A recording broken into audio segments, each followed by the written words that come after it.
네, 시민 여러분 안녕하십니까. 5월 6일 월요일 시민언론 뉴탐사 시작하겠습니다. 작년 11월에 정유라, 장시호 관련 취재를 우리가 태블릿 PC 취재를 할 때 그때를 좀 여러분들이 조금 떠올려 주시면 좋을 것 같아요. 오늘 그 연속 선상에서 보도를 해드릴 예정입니다. 그러니까 우리가 처음에 그 정유라를 저희 뉴탐사에 이제 출연을 시키고 난 뒤에 참 여러 가지 말들이 참 많았어요. 예, 그런데 결과적으로 우리가 이제 윤석열 그 한동훈 그 정권이 이제 그 검은 장막 뒤에서 어떤 일을 했는지를 우리가 지금 드러낼 수 있는 결정적인 증거를 저희가 이제 변희재 대표와 함께 저희가 입수해서 오늘 이제 공개를 하게 되는데, 결과적으로 저는 이 장시호 녹취 파일이 저희 뉴탐사의 손에 들어오게 된 출발점, 시작점은 우리가 정유라를 어쨌든 출연을 시켜서 아마 이제 오늘 방송을 보면 이제 정유라 씨가 이제 뭔가 좀 마음을 좀 다시 저희 뉴탐사에 연락을 해올 수 있을지 모르겠어요. 그럴 가능성도 있습니다. 네, 오늘 그 내용은 매우 충격적이고요. 특히 정유라 씨가 처음 얘기했던 것은 그 장시호 씨의 운전기사가 녹음한 녹취 파일이라고 했습니다. 그렇습니다. 그런데 오늘 저희가 들려드릴 녹취 파일은 운전기사가 녹음한 것이 아닙니다. 네. 지금 이제 우리가 추정컨대는 이제 운전기사의 녹취 파일은 장시호가 누군가하고 통화를 하는 내용들을 차 안에서 녹취를 한 거기 때문에 이제 장시호의 말만 보통 들리죠. 그렇죠. 그런데 이게 상대방이 있는 통화 녹음이다 보니까 내용이 질문이 있고 답변이 있어요. 그래서 내용이 매우 구체적이고 특히 검사 이름 하나하나가 다 거론이 됩니다. 네. 이게 굉장히 놀랍고, 그리고 오늘 이재용, 삼성 이재용도 등장을 합니다. 그렇습니다. 그래서 오늘 이 내용은 사실 저희가 이 거대한 또 취재의 또 시작이 라는 점에서 오늘 시청하시는 분들도 어떻게 보면 맨 첫 편을 지금 보신다 이렇게 생각하셔도 좋을 것 같아요. 그만큼 오늘 내용이 아주 방대합니다. 그리고 녹취 파일 개수도 어마어마합니다. 이걸 다 보려면 몇 년이 걸릴지도 모르는데 저희가 특수한 기법을 통해서 최대한 빨리 이 중요 내용들을 발췌해서 하나하나 지금 취재해서 보도해드릴 예정입니다. 네, 특히 이화영 회유 공작은 없었다고 얘기했던 우리 이원석 검찰총장은 꼭 보시기 바랍니다. 오늘 방송은. 네. 그리고 꼭 코멘트 해주세요. 네, 지난번 이화영 회유 공작은 터무니없는 일이라고 기자회견 했듯이 이 오늘 방송 내용에 대해서도 이원석 검찰총장은 꼭 이 부분들에 대해서 공식 반론을 해주시기 바랍니다. 자, 이화영 술판 회유에는 연어가 등장하잖아요. 오늘은 연어 대신에 탕수육이 등장합니다. 탕수육 이빠이. 네. 그걸 누가 사준지도 나오는데요. 여러분 놀라실 겁니다. 네. 자, 하나하나씩 좀 보죠. 이제 작년 11월 3일에 저희가 장시호 씨와 통화를 했지 않습니까? 네. 장시호 씨와 통화를 하면서 장시호 씨한테 물어본 게 있어요. 그렇죠. 검사들하고 혹시 통화하십니까? 검사들 연락처 좀 아세요? 물어봤습니다. 혹시 저희 방송을 하고 난 뒤에 검사들 쪽에서 연락이 오거나 그런 건 없습니까? 연락을 안 한다. 연락처를 모른다니까요, 저는. 연락처를 모른다. 예. 제가 그분하고 그분들이 제 전화 받고 싶으시겠어요? 저 때문에 태블릿 예. PC를 고소당하고 지금 다들 곤란해진 상황이신데. 기자님이라면 저 때문에 고소당해서 불편한 사이인데 제 전화를 받으시겠어요? 정유라 씨 쪽하고 비교를 해보면은 그래도 장시호 씨는 상대적으로 수사에 협조를 했고 그 대가로 사실은 검찰이 그래서 제가 시정을 덜 살았나요? 똑같이 살았잖아요. 아니 어쨌든 검사들이 구형은 좀 이례적으로 낮게 한 것은 맞잖아요. 그것은 조금 봐주기 구형이라고 볼 수도 있지 않을까요? 그거는? 그 봐주기 구형이라고 생각하시나요? 구형이라는 건요, 아니, 기자님. 제가 있고 제 위에 누가 있고 제 위에 누가 있고 그 제일 위에 이모가 있고 박 대통령이 있어야 되잖아요. 그럼 제가 구형이 얼마가 나야 위에 쭉쭉쭉쭉쭉 올라갈 수 있는 거예요. 상식적으로 아시겠어요? 이해는 하세요? 당시에 검사도 구형을 하면서 이제 장시호 씨 같은 경우는 수사에 협조한 그 정황이 있어서 그 부분도 좀 구형을 좀 낮게 했다라고까지 했잖아요. 그게 문제될 게 있나요? 아니요. 그러니까 근데 왜 여쭤보시죠?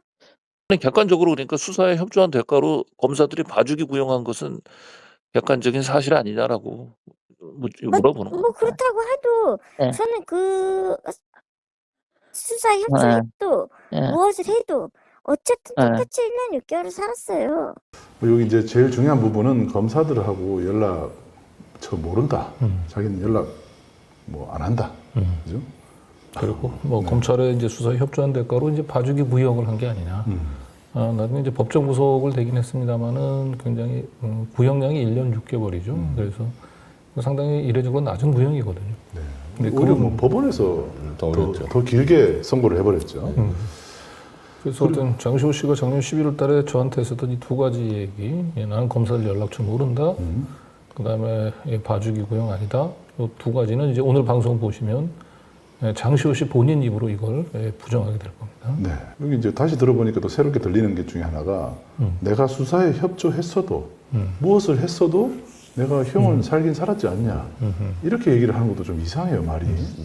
그죠? 그 말을 왜 합니까? 그냥 난 수사에 협조를 내가 한 적이 없다라든지 이렇게 얘기를 해야 되는데.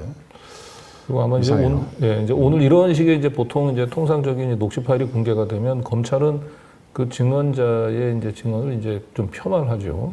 근데 중요한 건 이제 장시호 씨는 이제 지금 태블릿 PC 그 반환 소송 그 공판 지금 항소심에 검찰 측 증인으로 지금 부르겠다고 한 거 아닙니까? 뭐 항소할 때부터 이 한동훈 법무장관 명으로 장시호를 불러서 다 해결하겠다 이렇게 들어왔는데 그러니까 그만큼 검찰이 믿는 증인은 증인 아닙니까? 그렇죠. 예, 그러니까 저 사람들 입에 나온 걸 검찰 측이 저거 다 거짓말이다 이렇게 하기도 매우 곤란할 것 같아요, 검찰 측 입장에서는.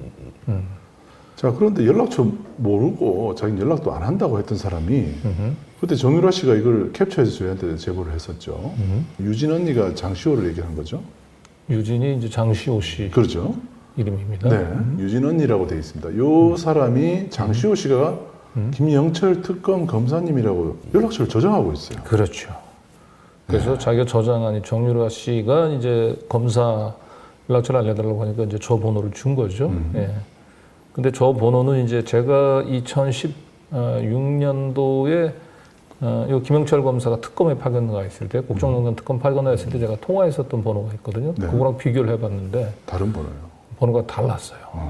그러니까 저 왼쪽에 있는 저 번호는 상당히 사적인 아주 비밀스러운 대화를 하는데 이용되는 전화로 보입니다. 업무용, 개인용 폰이 있다면 네. 개인 폰 좀 되겠네요. 네, 제가 저 두 개의 전화를 가지고 지금 오늘 이 녹취 파일 공개에 앞서서 전화를 해봤는데요. 왼쪽 저 핸드폰 번호는 없는 번호로 나옵니다. 없애버렸군요. 저희 방송 보도되고 난 뒤에 저건 뭐 없애버린 것 같고요. 네. 오른쪽은 여전히 전화가 가고 저 번호는 김영철 검사가 지금 현재 사용하고 있는 번호로 확인이 됐어요. 그래서 저 번호로는 카톡은 되더라고요. 네, 제 전화는 안 받는데. 그리고 오늘 이제 장시호 녹취록을 여러분들이 들으실 때 이상한 이름이 나옵니다. 아까 얘기했듯이 김영철 이런 게 아니고 김스타라는 사람이 나와요. 그렇죠. 이 김스타라는 사람이 누군지를 오늘 방송 말미에 여러분들이 확인하시게 될 겁니다. 통화에서는 계속 김스타라고 불러요. 김스타라고 얘기를 합니다. 네. 그리고 이 사람은 직업이 검사로 하는 일이 검사인 걸로 나옵니다. 그리고 어떤 수사를 하고 있는지 그리고 이 김스타와 장시호 씨가 어떤 사건 거래를 하는지까지도 상세하게 나옵니다. 네.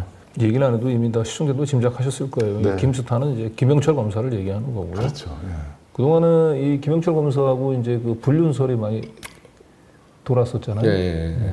그게 오늘 막 확인이 되는 것 같습니다. 예. 첫 번째 이 김스타라는 사람이 방을 잡아줬다는 얘기가 나옵니다. 네. 야, 이거부터 시작을 오늘 폼을 열죠. 네. 네. 어머, 텔레파시 나 지금 전화기 들 참이었는데. 난 너의 휴가를 방해하고 싶지 않아서 전화를 안 해. 너 전화 안 한 게 방해됐어. 걱정돼야지. 내가 카톡을 쭉 올라가 보니까 김스타 얘기도 나오더만. 그게 무슨 말이야? 김스타 방을 네가 잡아줬잖아. 나 그 얘기는 일절 들은 게 없는데 그 얘기가 왜 나와? 네가 방 잡아주면서 그때 누구냐고 물어봐서 내가 오빠라고 얘기한 것 같아. 너 그때 분명히 중요한 손님이라 그랬어. 그래서 나도 빨리 가고 그렇게 얘기했는데 너 헛갈리는 거 같아. 아, 김스타방을 어떤 사람이 잡아줬다고 나오는군요. 네. 네. 참고로 이제 저분은 이제 그 방을 잡아준 분은 이제 이름을 공개하기는 좀 어렵고, 예. 다만 이제 연예인 마약 사건에 이제 연루가 됐던 꽤 이름이 있는 연예계에서 꽤 이름이 있는 분이에요. 네. 아주 유명한 분은 아니긴 하지만, 저희가 이름을 공개하면 이제 금방 아실 수 있는 그런 이름입니다. 네, 그 사람이 이제 장시호 씨하고 그 김스타가 만날 때 은밀한 만남을 할 때 방을 잡아줬는데 아마 장시호 씨가 이제 그 방을 잡을 때 그 이 검사 상대방이 검사라고 하는 얘기는 안 한 것 같아요. 그러니까 이건 누굴 위해서 방을 잡아주냐라고 얘기했을 때 내가 오빠라고 얘기했던 것 같다. 여기서 이제 오빠라고 얘기하는 건 물론 김영철 검사를 뜻할 수도 있긴 하지만 이 방을 잡아준 사람한테 이제 검사하고 같이 지내려고 방을 잡는다 이렇게 얘기할 수는 없잖아요. 그러니까 아마 그냥 뭐 오빠가 필요해서 참 방 잡아달라고 한 것 같은데 이제 여기 상대방에 있는 분은 아니야. 내가 알기로는 굉장히 뭐 중요한 손님 이렇게 얘기했던 것 같아. 이렇게 얘기를 하죠. 근데 이걸 미뤄 보면은 사실은 이제 장시호 씨가 그 김영철 검사하고 만날 때 굉장히 보안에 신경을 썼던 것 같아요. 그죠? 그래서 두 사람이 뭐 만나는 방을 따라잡는다. 방을 다른 제3자를 통해서 잡게 한 거고 방을 잡은 사람한테는 거기에 투숙객이 누군지를 정확히 얘기를 안 한 거죠.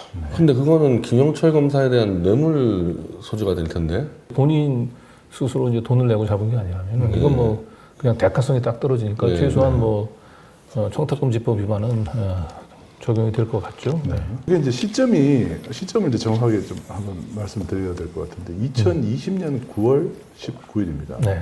이때가 한창 그 삼성 수사하고 그렇죠. 있을 때죠. 삼성 이제 이재용 부회장이 이제 1심 끝나고 이제 항소심, 항소심 이제 진행 중인 상황이었었고 이 당시 이재용에 대한 이제 삼성 항소심 이제 공판 준비 팀에 우리 김영철 검사가 있었죠. 네. 그리고 이 얘기를 이제 들어보니까 그 뭐 단순히 이제 김영철 검사가 최소한 2022년 9월 달에는 장시호 씨하고 뭐 그러니까 뭐 어쩌다 한번 만나는 게 아니라 상당히 자주 아주 깊숙한 이 관계로 이미 발전한 상황 같아요. 네. 그리고 방을 잡아줬다. 네. 그리고 뭐 김영철 검사는 이제 2016년 이제 특검 그 당시에 그 파견 갔던 검사이기 때문에 그리고 그 당시에 장시호 씨는 피의자였고 결국 검사와 피의자로 2016년에 만나서 이미 그 뒤로 한 4, 5년 후인 2020년 9월 달에는 이미 불륜 관계로 발전한 걸로 네. 보입니다. 사실이 아니면 대검에서 해명하세요. 제가 그렇지 않아도 계속 반론하라고 지금 며칠째 얘기하고 있는데 지금 안 읽은 척 하고 있죠 지금. 예. 네. 뭐 이원석 총장이 직접 뭐 나서지는 않을 것 같습니다. 이 사안은 워낙 그 민감하고 저희가 지금 녹취 파일이 뭐 산더미처럼 있습니다. 그래서 얘기할 때마다 저희가 새로운 녹취 파일을 계속 공개해 나갈 겁니다. 자, 9월 19일 같은 날입니다. 네. 이번에는 김스타가 아니고요. 또 다른 검사 이름이 나옵니다. 네. 여러분 잘 아시는 이름입니다. 강백신 검사입니다. 네. 들어보시죠. 나 되게 진심인데 방송이 하고 싶더라. 너? 응, 나 되게 진심으로 생각해. 유튜브에 아이, 지금은 아니고. 언제? 꼬부랑 할머니 돼서? 형사 이거 민사 좀 끝나고 김스타가 이거 좀 해결해주고 오빠가 기소유예 해준다니까 좀 기다렸다가 아 오빠가 지금 JY 재판 공파 기일이 잡혀가지고 정신이 하나도 없대. 강백신 선수가 그걸 들고 있는데 강백신이가 지금 앵무새 공판으로 같이 들어가서 그걸 자기가 지금 10월을 기소유예해야 말을 할 수 있는 입장이 못 된대. 오빠 나 민사 10월 22일에 잡혔다고 추석까지. 아, 너 잡혔어? 잡혔어.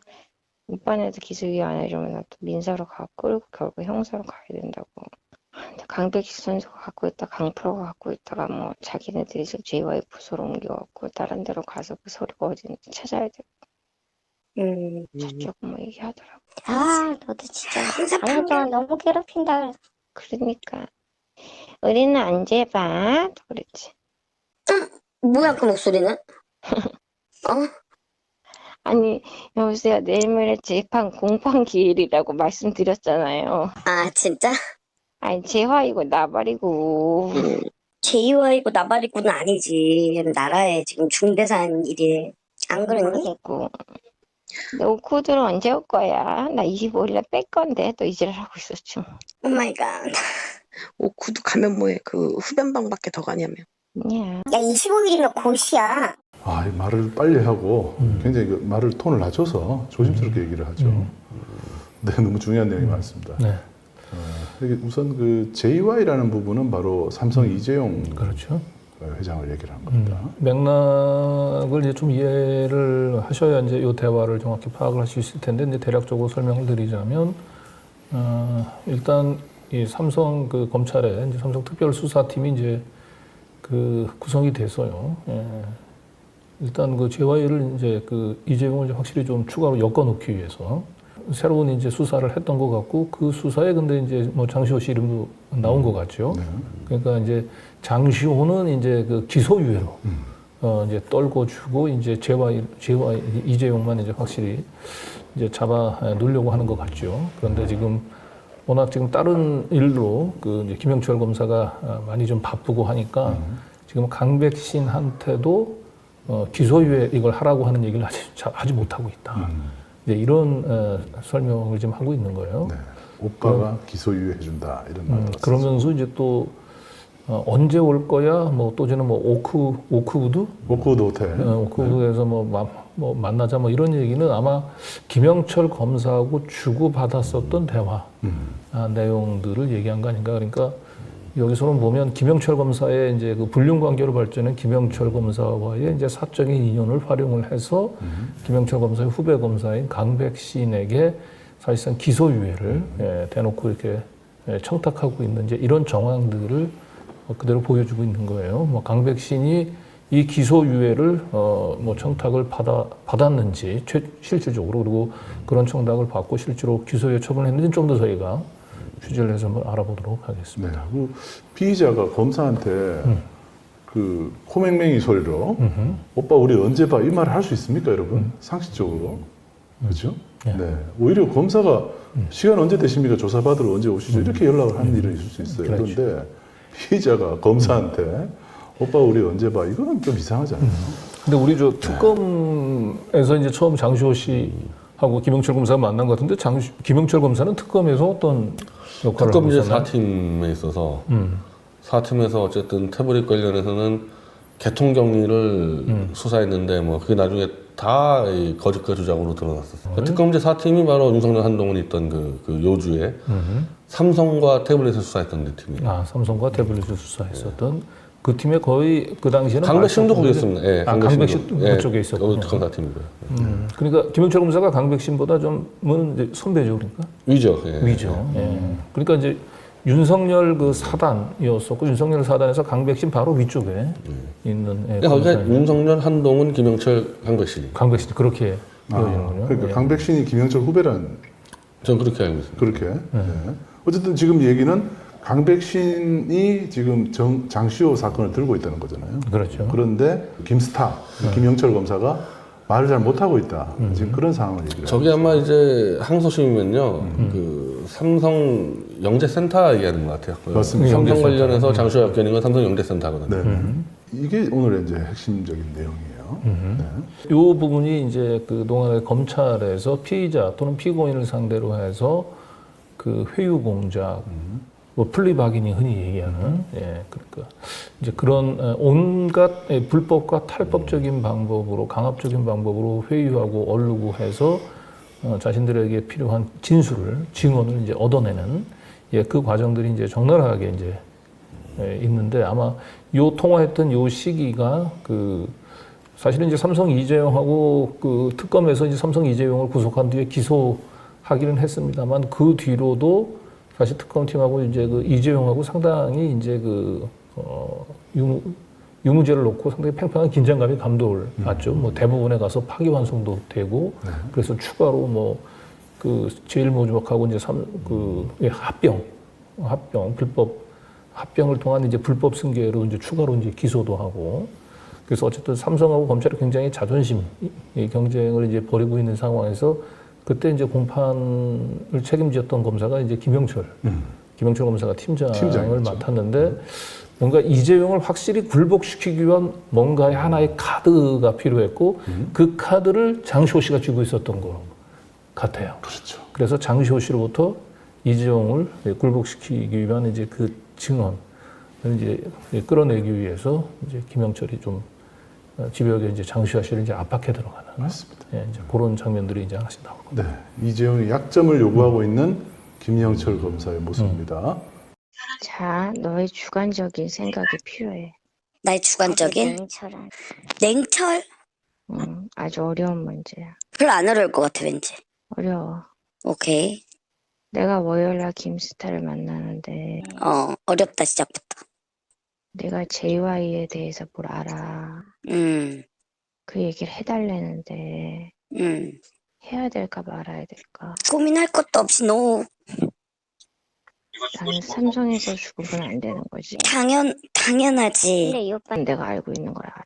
그래도 너 더 이상 삼성 관련된 거 개입하고 하면 절대 안 돼. 얘기해야 되지 그냥.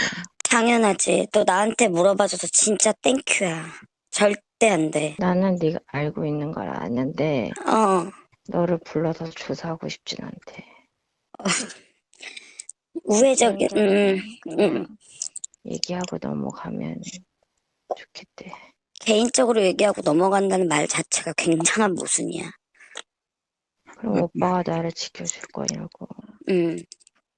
재판 중인데 26일날 공판기일이 잡혔는데 거기에 나도 연관이 되어 있어. 또.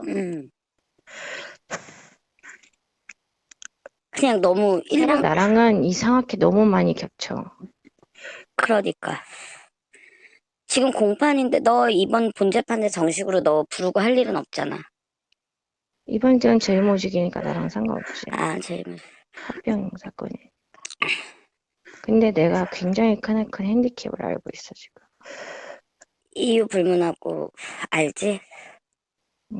절대. 근데 김스타는 자기한테 내가 비밀이 없길 바라지. 일단 7시 집 앞으로 온다는데 알겠다고는 했는데 나도 생각을 좀 해보겠다 그랬어. 오빠는 널 믿는다 그러더라.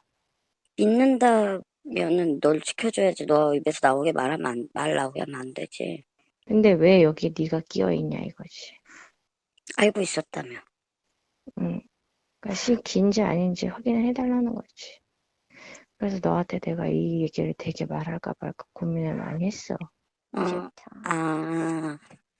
또 그것 때문에 고민돼서 그래서 얼굴 그랬구나. 아픈 거야 지금. 네, 여러분들 참 댓글에서도 충격받은 분들이 아직도 많으시네요. 지금 이제 듣게 들어오신 분이 이제 김스타가 누구냐라고 얘기하는데 예. 김영철 검사죠. 김영철 검사입니다. 특검에 파견 나가 있었던. 그리고 우리가 이제 특검팀에서 그 장시호 씨를 이제 그 특급 도움이라고 불렀잖아요. 네. 특급 도움이라고 이제 불렀던 이유가 있죠. 네. 예. 검찰의 모든 막힌 수사는 전부 장시호 씨 입을 다 탔어요. 장시호를 통해 다 돌파했습니다. 네. 그래서 이제 이재용의 경우는 이제 그 말을 통한 이제 뇌물, 그다음에 그 영재 스포츠 센터 뇌물 이걸로 였는데 장시호 씨가 역시 또 특급 도우미 역할을 했죠. 그래서 이제 장시호 씨 입장에서는 이미 이 두 건에 대해서 이재용의 불리한 이제 진술을 해서 이제 이재용을 기소를 해서 재판을 받게 했는데 지금 검사가 뭔가 추가로 한 건을 더 이재용을 완전히 무릎 꿇을 수 있는 장시호만이 알고 있는 이재용의 핸디캡. 크나큰 핸디캡이 있어요. 근데 이제 장시호 씨 입장에서는 그건 자기도 거기에 연루가 돼 있기 때문에. 그래서 상당히 이제 김스타가 7시에 만나자고 하는데 이걸 어떻게 해야 좋을지. 일단 삼성하고 척이 지는 것도 하나의 고민이고 그리고 또 하나의 고민은 과연 나를 지켜줄 수 있는 거냐. 나는 빼줄 수 있는 거냐. 이런. 예. 그런 상황인데. 참 놀라운 얘기인데요. 아무튼 김영철 검사가 삼성 이재용의 핸디캡을 장시호가 알고 있다는 것을 안다는 거예요. 그렇죠. 그거를 빼내려고 장시호에게 플리바게닝을 요구하고 있는 그런 상황입니다. 네. 확실히 이 얘기를 해주면 이제 뭐 조사하지 않겠다. 뭐 두 사람 간에 이제 불륜 관계로까지 발전했기 때문에 뭐 장시호 씨 입장에서는 김스타가 나를 뭐 최소한 기소유예로 빼주는 것은 뭐 크게 의심하지는 않을 것 같긴 한데 이재용을 지금 한 번도 아니고 2번씩이나 그리고 이번에 이제 3번씩이나 이제 칼을 꽂는 건데 이 점에 대해서 내가 과연 이러고도 무사할까? 삼성에서 그 말이 있었잖아요. 삼성에서 내가 뭐 죽는다 뭐 이런 얘기를 했어요. 삼성에서 죽으면 안 되지 삼성으로부터 그런 얘기. 네. 삼성이 이쯤 되면 이제 장시호 가만 안 둘 상황으로 된 거죠. 네. 네. 아주 이제 지금 이 내용이 이제 아주 놀라운데요. 지금 계속 이어지는 내용이 더 놀랍습니다. 네. 계속 이어서 들어주시죠. 아주 잘 지내고 싶은 사람 중에 하나거든. 근데 자꾸 나로 하여금 뭔가 문제가 되니까 그게 너무 미안해. 개인적으로. 심적으로도. 그리고 그게 뭐 나중에 거기서 알아보면 뭐 나한테서 나왔다고 모르겠어요. 저번에도 그랬듯이. 뭐 말로는 부회장님이 앞에서 괜찮다고 하시지만 속으로는 부글부글 끓지 않겠어. 당연한 거지. 증인 재판 나갔을 때도 나 철철 울고 있을 때 회장님이 불러서 이렇게 안아줬거든. 그냥 증언하라고 괜찮다고. 진짜로? 나 왜냐면 그냥 법정 구속된 다음 날이었어. 증언대 나간 날이. 그래서 내가 회장님 보고 눈물이 터져갖고 수위 입고 나갔거든. 아무 말도 못했는데 그날 김스타가 공판검사로 들어왔고 그때? 내가 김스타랑 나가겠다고 약속을 해서 안 나갈 수가 없었는데 내가 그날 법정 구속이 된 거야 전날. 너 법정 구속되는 거 김스타 얘기 안 해줬었어 그때? 1년 6개월 받을 거라 그랬어 오빠. 그래서 그대로 갈 거라 그랬어. 형량 그대로. 산 그대로 1년 6개월 이제 집행유예 2년이 달 거라고. 그랬었어? 달 거라고. 그리고 자기가 그거 나한테 얘기해줬어. 구형이 1년 6월이라고. 근데 법부는 구형 1년 6월인 거 알고 갔어. 그래서 1년 6월에 집행유예 2년이 붙을 거라고. 그랬는데 2년 6개월 엎어치기 된 거야. 그러니까 김수차도 거기서 붕찐 거야. 그리고 그날 불렀어 저녁 때. 그 야간으로. 괜찮냐고. 괜찮겠네. 막 약 먹이고 막 거기서 뭐 새벽까지 물고 풀고 난리 쳐갖고 내일 너 안 나오고 싶으면 안 나와도 된다. 너 페이퍼를 이만큼 준 거야. 그러고 또 그 와중에 배웠어. 질문지를 다. 근데 딱 갔는데 이 회장님을 보는데 눈물이 터진 거야. 그래갖고 이제 판사가 추정하겠습니다 한 거야. 이 회장은 이 회장대로 괜찮다고 지금 하라고 이제 김수차를 불러. 너 힘들면 들어갈래. 갈래. 근데 이제 박준영 검사라고 김수차 위에 있었던 그땐 김수차가 부장이 아니었거든. 그냥 검사였었거든. 부부장님이 같이 들어내. 부부장님이 어제 연습한 대로만 좀 해줬으면 좋겠다는 거야. 그러니까 내가 중간에서 막 이러지도 못하고 저러지도 못하는 상황이 됐어 그날. 근데 이제 그리고 얘기가 끝나고 이 회장님 불렀어. 근데 검사 측에서 만나게 해주겠다 그러더라고. 그래서 이 회장님한테 제가 증언을 해도 될까요? 그랬더니 어차피 자기네들은 그 증언대에서 장시호 씨 말이 별로 신빙성이 없다고 변호사들이 주장을 하기 때문에 그냥 어차피 검찰 측에서 시킨 대로 해 장시호 씨도 살지 않겠냐. 어차피 지금 징역을 이렇게 오래 받았는데 뭐 지금 내 입장 걱정해줄 때가 아니지 않냐. 그렇게까지 말해줬어? 자네가 수위 있고 여기까지 왔을 때도 무슨 마음으로 왔겠냐까지 얘기해 주셨어. 그래서 내가 회장님한테 죄송해요. 증언할게요 그랬거든. 무시무시한 얘기들이 많이 나오고 회장님이 안아줬다. 이재용 회장이 안아줬다 그래요. 이 회장이 안아줄 수는 있죠. 근데 이제 어떤 상황에서 어떤 공간에서 이게 지금 1심에 그러니까 장시호 삼성영재재단 관련해서 뇌물죄하고 횡령죄로 이제 기소돼서 재판받을 때 이미 1년 6개월로 하고 집행이 나올 거라는 걸 미리 다 짜고 했다는 거잖아요. 알려준 거죠. 장시호는 이제 선거날 딱 가서 1년 6개월 집행이 나올 줄 알았더니 예. 판사가 그냥 2년 6개월로 법정 구속해버리니까 놀래가지고 가고 근데 재판 진행 중인 과정에서 검사가 그 재판받는 피고를 만나면 안 됩니다, 일단. 만나면 안 되는데 아무 때나 지금 좀 만나고 있었던 거예요. 아무도 만나고 있고. 심지어 법정 구속된 그날도 또 밤에 또 불러서 만나고 이 질문지를 주고 그냥 시키는 데 갔다 외워라 그래서 다음날 또 나타나고 그러니까 이거는 그냥 이 재판을 진행하는 검사와 피고가 아무 때나 서로 만나서 서로 논의도 하고 지금 말하는 것만 봐도 위증교사를 시켰다는 얘기거든요. 그러니까. 위증교사. 뭐 그냥 아무튼 질러라, 검찰 시킨 대로 그냥 질러라. 어차피 상관없으니까 위증교사 시켰다는 거 아닙니까 이거는. 이렇게까지는 놀라운 얘기입니다. 자, 근데 여기서 일단 장시호 씨가 자신의 입으로 저한테 지난번 했던 얘기가 거짓말임을 스스로 입증해 보였어요. 그렇죠. 일단 검찰이 봐주기 구형을 한 건 아니다라고 얘기를 했지만, 지금 오늘 본인 입으로 얘기했잖아요. 이미 자기는 그 결심 공판하러 갈 때 구형량이 1년 6개월 나올 거라고 하는 검사로부터 직접 들었어요. 집행유예 나올 거로 들었다. 네. 그리고 판사가 보기에도 이거는 아니다 싶어가지고 2년 징역 2년인가요? 2년 6개월 이제 실형을 선고를 했죠. 네. 그 당시 한번 기사가 있습니까 지금?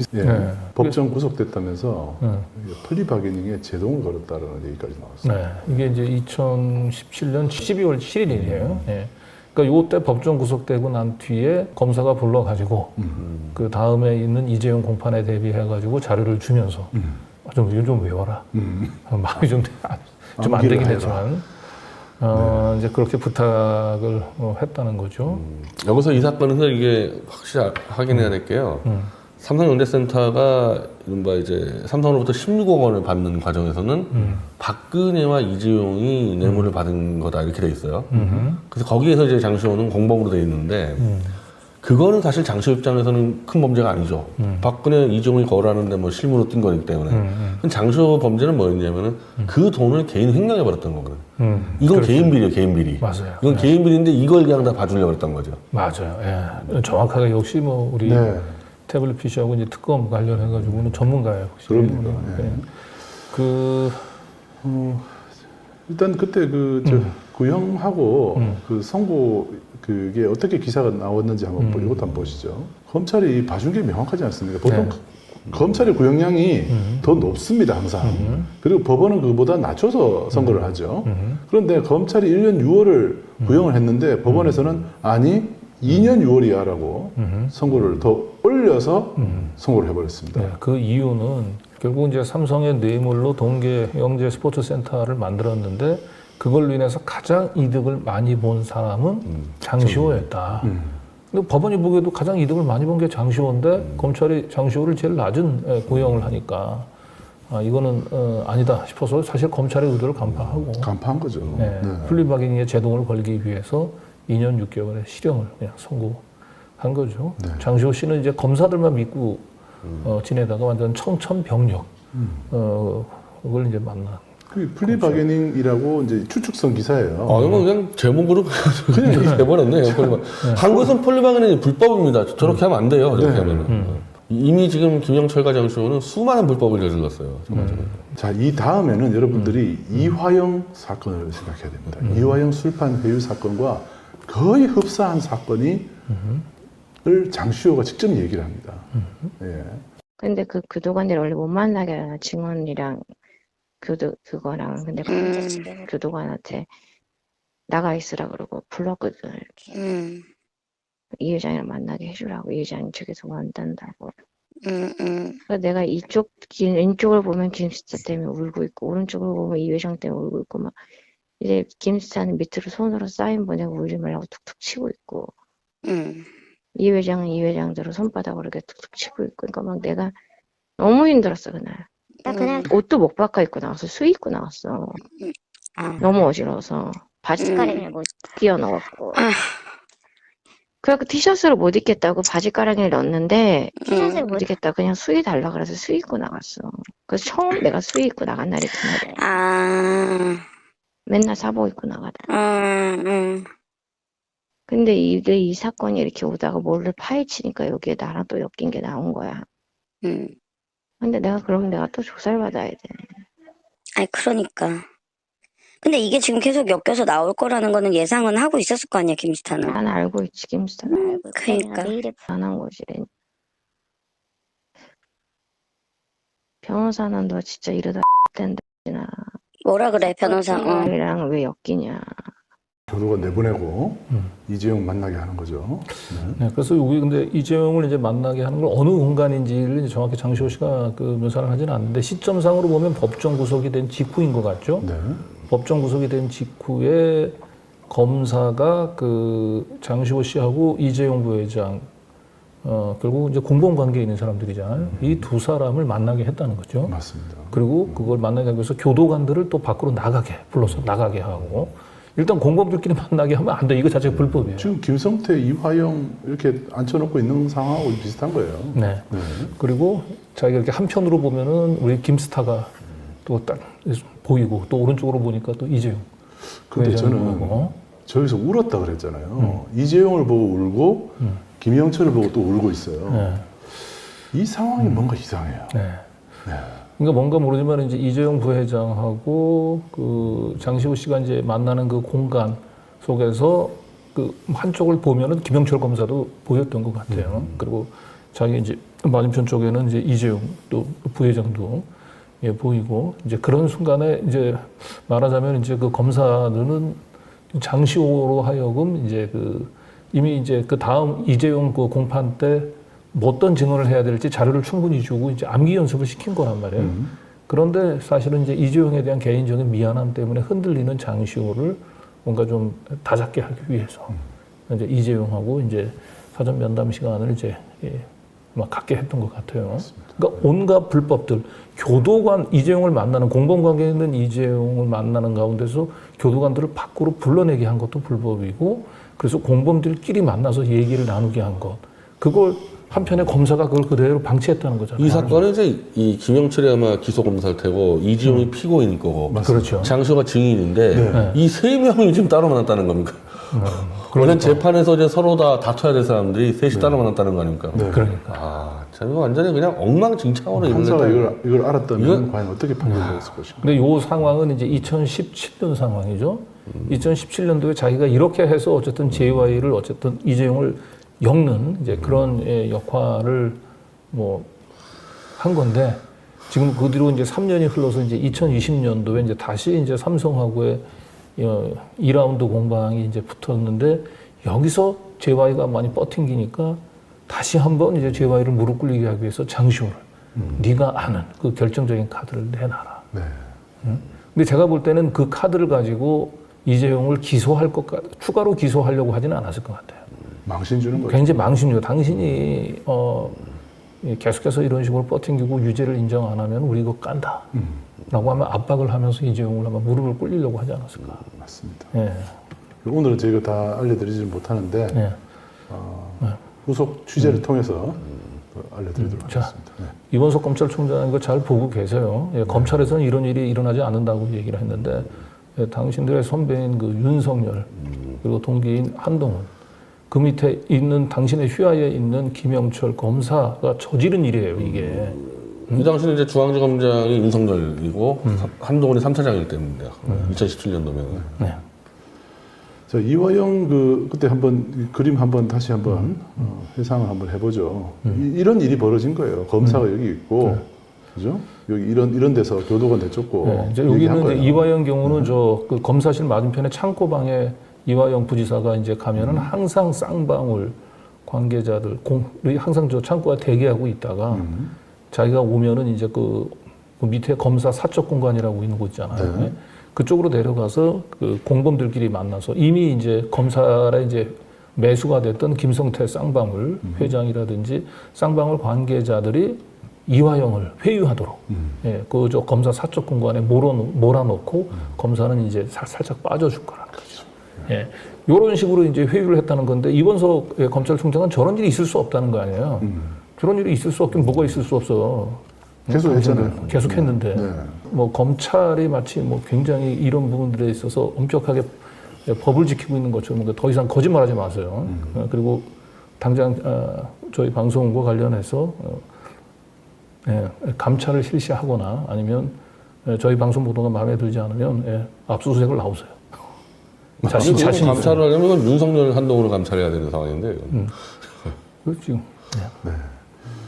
아무튼 이제 김영철 검사는 매우 지금 위험한 상황입니다. 자, 이어서 장시호 이야기를 계속 들어보시죠. 이 내용도 지금 이어서 들려드릴 내용도 장시호를 어떻게 하면 이재용의 약점을 장시호로부터 끄집어내기 위해서 검찰이 또 이번에는 채찍을 들고 나타납니다. 들어보시죠. 그건 진짜 너무 심플한 문제야. JY를 상대로 적으로 할 수 없어, 더 이상. 알지, 그건? 너 지금 어제도 김 부장님한테 내가 그래서 상의를 드렸어. 자기도 3년 국정농단 맡으면서 모든 걸 다 잃어서 어머. 부산지검으로 발령 내달라 그래서 부장자리 내려놓고 부산지검으로 내려오셔서 쉬고 계시대. 진짜야? 그래서 다 떠나고 지금 강프로랑 어. 둘이 남았는데 장프로랑 나도 장프로라 부르시거든. 어. 장프로가 이쪽에 한 번 더 서주실지 아니면 장프로가 내려놓고 다시 시작하고 장프로를 캐기 시작하시면 골치 아프지 않겠냐. 너를 다시켜서 지금 JY랑 엮여가지고 문제 될 만한 여지가 있는 게 있어? 있어. 아주 큰 사건이 또 하나 있어. 아주 큰 게 있어? 너 지금 네가 증언 안 하면 널 캘 수도 있다는 여지를 검찰에 내비쳤어? 응. 너 이거 담당한 변호사에는 뭐래? 그대로 읽어줄게. 이 핸드폰에 없나 보다. 저쪽 핸드폰. 조신이 가만히 있어라. 그러다 긴급 체포된다. 그거 왔었어. 어? 긴급 체포 말은 왜 나오는 거야? 아니, 그러니까 그게 그렇게 될 만한 사건이다 이거지. 조사하려면 체포해갖고 조사하겠어 할 수 있는. 그래서 얼굴이 내가 그래서 변호사를 찾아가서 이 사건 설명을 쭉 했어. 맨날 JY랑 엮여갖고 왜 이렇게 싸지고 다녀갖고 이러면 안 되냐고. 욕 바가지 먹고 왔지.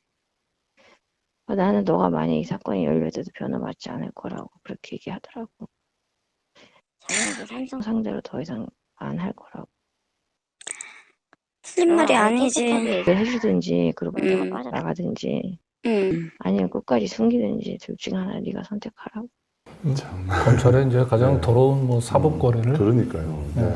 뭐 그대로 그냥 적나라하게 보여주는 겁니다. 오죽하면 지금 변호사가 지금 무서워가지고 못 맞겠다고 지금 얘기를 하고 있죠. 네. 그래요.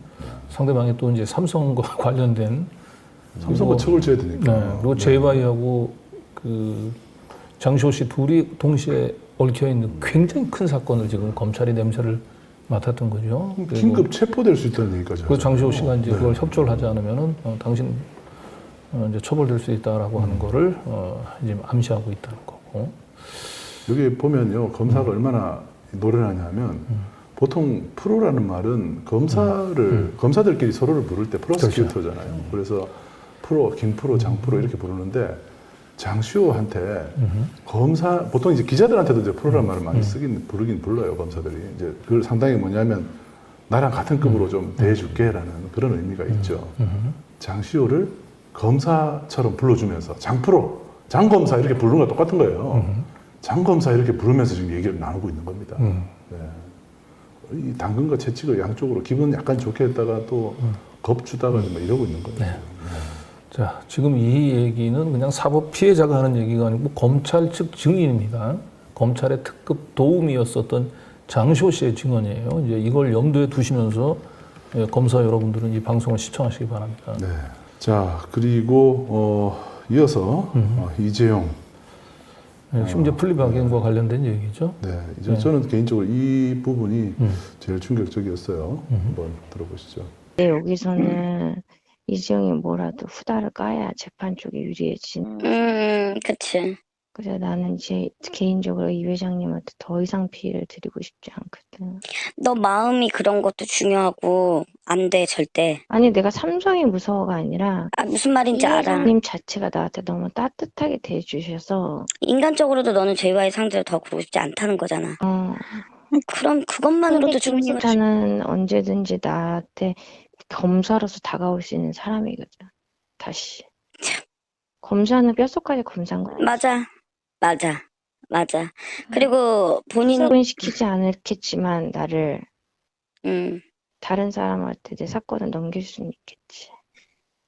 그리고 본인의 입지나 이런 모든 걸 위해서 언제든지 검사는 다시 그럴 수 있어. 지금 죄의모직 사건이 삼성 사건 5년을 해왔잖아. 그리고 다 떠났대. 자기 지금 박프로도 떠나고. 그러니까. 떠나고. 다 그 삼성과 상대로 이게 너무 힘들어서. 그래갖고 내가 특검에 단장이라고 특검 단장이 있었어. 그 팀장 밑에. 단장님도 내가 카톡 바꾸니까 죽었는 줄 알고 전화해 주셨더라고. 좀 사라지니까. 장시호 씨는 아직도 사막에서 오아시스를 만나려면 시간이 몇 년이 더 걸리실 거라고. 그냥 사막을 걷는 느낌으로 오늘 하루도 모래조리가 한 번 안 쳤으면 감사하고 사시라고 그냥 그러시더라고. 그냥 문지방에 비가 넘어오는 소리에 행복하게 살고 목마르면 물 마시세요. 그렇게만 사세요. 나한테 그러더라고. 숨만 쉬고 있으라는 거네. 그치? 아, 근데 왜 하필 JR 계속 엮이는 걸까? 근데 답은 너무 심플해. 이건 고민하고 신중하게 생각할 여지도 없어. 지인분은 계속 삼성에 대한 얘기를 하지 말라고 하지 말라고 얘기하고 얘기를 있죠. 하고. 그리고 결과적으로 뭔지 모르지만 이 장시호 씨가 알고 있었던 이 건으로 장시호 씨도 이재용 부회장도 기소가 되지 않은 것 같아요. 네. 그죠? 네. 그런데 장시호 씨가 자기가 알고 있는 GY바의 비밀을 이명철 검사한테, 김스타한테 털어놨을 가능성은 있죠. 그리고 김스타는 이제 그걸 받아들고 이재용과 뭐 오종의 플리바겐을 했을 가능성도 있어 보입니다. 너무합니다. 네. 이후의 결과들을 보면 알 수 있죠. 네. 네, 아무튼 저도 뭐 이 멘트 중에 아까 이재용 회장을 보면서 막 울었다 그랬잖아요. 그런데 이재용 회장이 그 장시호 씨를 너무 따뜻하게 대해줬다고 얘기를 해요. 그리고 거기서 이상한 표현이 하나 있죠. 검사들 입장에서는 뭐든지 이재용의 후다를 따야 재판에 유리해진다. 이게 무슨 말일까요? 네. 이게 뭐 좀 찾아보니까 좀 안 좋은 의미로도 많이 언어로 많이 쓰더라고요. 네. 뭐 후다를 깐다라고 하는 얘기 혹시 들어봤어요? 우리 변 대표는? 뭐 대충 들어갔던 것 같아요. 언어로 이렇게 쓰는 말이던데 네. 아마 뭐 아시는 분은 아실 것 같아요. 네, 어쨌든 뭐 좀 치명적인 약점을 이렇게 들춰낸다. 그런 의미, 그런 얘기죠. 그런 뉘앙스로 얘기를 한 것 너무 같은데. 부끄러워서 이걸 다른 사람한테 도무지 노출시키고 싶지 않을 만큼의 치명적인 약점을 드러내야 검사들이 재판에 유리해진다는 거죠. 네. 왜? 그게 말이 됩니까? 이런 식으로. 예, 무서운 얘기입니다. 네, 그래서 지난번에 이재용 회장이 윤석열 대통령 앞에서 그 떡볶이 먹으러 왔었잖아요. 그죠? 옆에서 막 이렇게 굽신굽신하고 하던 걸 보면서 우리끼리는 삼성이 뭐 약점 세게 잡혔나 보다. 뭐 이런 얘기들 우리끼리는 하고 그랬었는데 장시호 녹취 파일을 들어보면 이재용 회장이 왜 윤석열 대통령 앞에서 이 오금이 저리는 상황으로 갔는지 짐작이 가능합니다. 네. 자, 그다음 요거 이제 하나 더 있죠. 네. 이건 마지막은 이제 아까 보셨다지만 이건 이제 최초의 장시호 씨가 법정 구속이 되고 난 뒤에 검사들의 주문에 따라서 증언 연습을 사전에 하고 재판정에 나가서 자기가 그 이재용 부회장의 얼굴을 보는 순간 내적인 엄청난 심적 갈등 이걸 굉장히 그 속사포처럼 그 당시 상황이 지금도 머릿속에 생생했던 것 같아요. 그 당시 자신의 그 복잡했던 심경을 아주 상세하게 피력하는 장면이 나오는데요. 오빠한테도 사실대로 얘기했겠어. 오빠 나는 더 이상 어떤 사건에도 휘말리고 싶지 않고 이걸 조사해서 나와서 그렇게 되면 내가 조사를 정정당당하게 그냥 받고 사건 문제가 될 만한 것도 아니면 그렇다고 내가 무슨 뭐 크나큰 죄를 지은 것도 아니고 지금 그냥 뭐 단순하게 엮여 있는 건데 뭐 여자 문제나 뭐 그런 등등등. 근데 이제 뭐 검찰 측에서는 이쪽 산성계에 뭐 나쁜 일이라도 하나 터지면 재판에 유리해지잖아. 아직도 뭐 정신 못 차리고 그러고 다닌다 그럴 거 아니냐. 근데 나는 내가 개인적으로 김스타 오빠도 존경하고 사랑하고 좋아하잖아. 근데 양쪽 둘 다 내가 그런 증언대에 섰듯이 지금 그 마음이 똑같은 거야. 이쪽 입장도 못 듣겠고 저쪽 입장도 못 듣겠고. 그래서 내가 마지막에 물어봤을 땐 증언을 안 하겠다 그랬거든. 다른 건 다 했는데 그 말이 76억이 오고 간 게 뇌물이 되냐 안 되냐 이 회장 측에서 굉장히 엇갈리는 그게 되거든. 그 금액이 70몇 억이 넘어가면은 뭐지? 더 큰 범죄가 되더라고. 가중처벌? 근데 그 말 금액이 넘어가면 그게 가중처벌이 돼. 그래서 내가 그 부분은 증언을 안 하겠다 그랬거든. 말을 어떻게 사오고 뭐 정리하고 나 그거 모른다고 알면서 모른다고 했거든. 근데 내가 그 연습할 때는 다 그걸 해놨는데 그거는 참 못하겠더라고. 그래도 이제 다음날에 김이따가 불러갖고 왜 다시 증언 한번 써줄 수 있냐 해서 안 하겠다 그랬거든.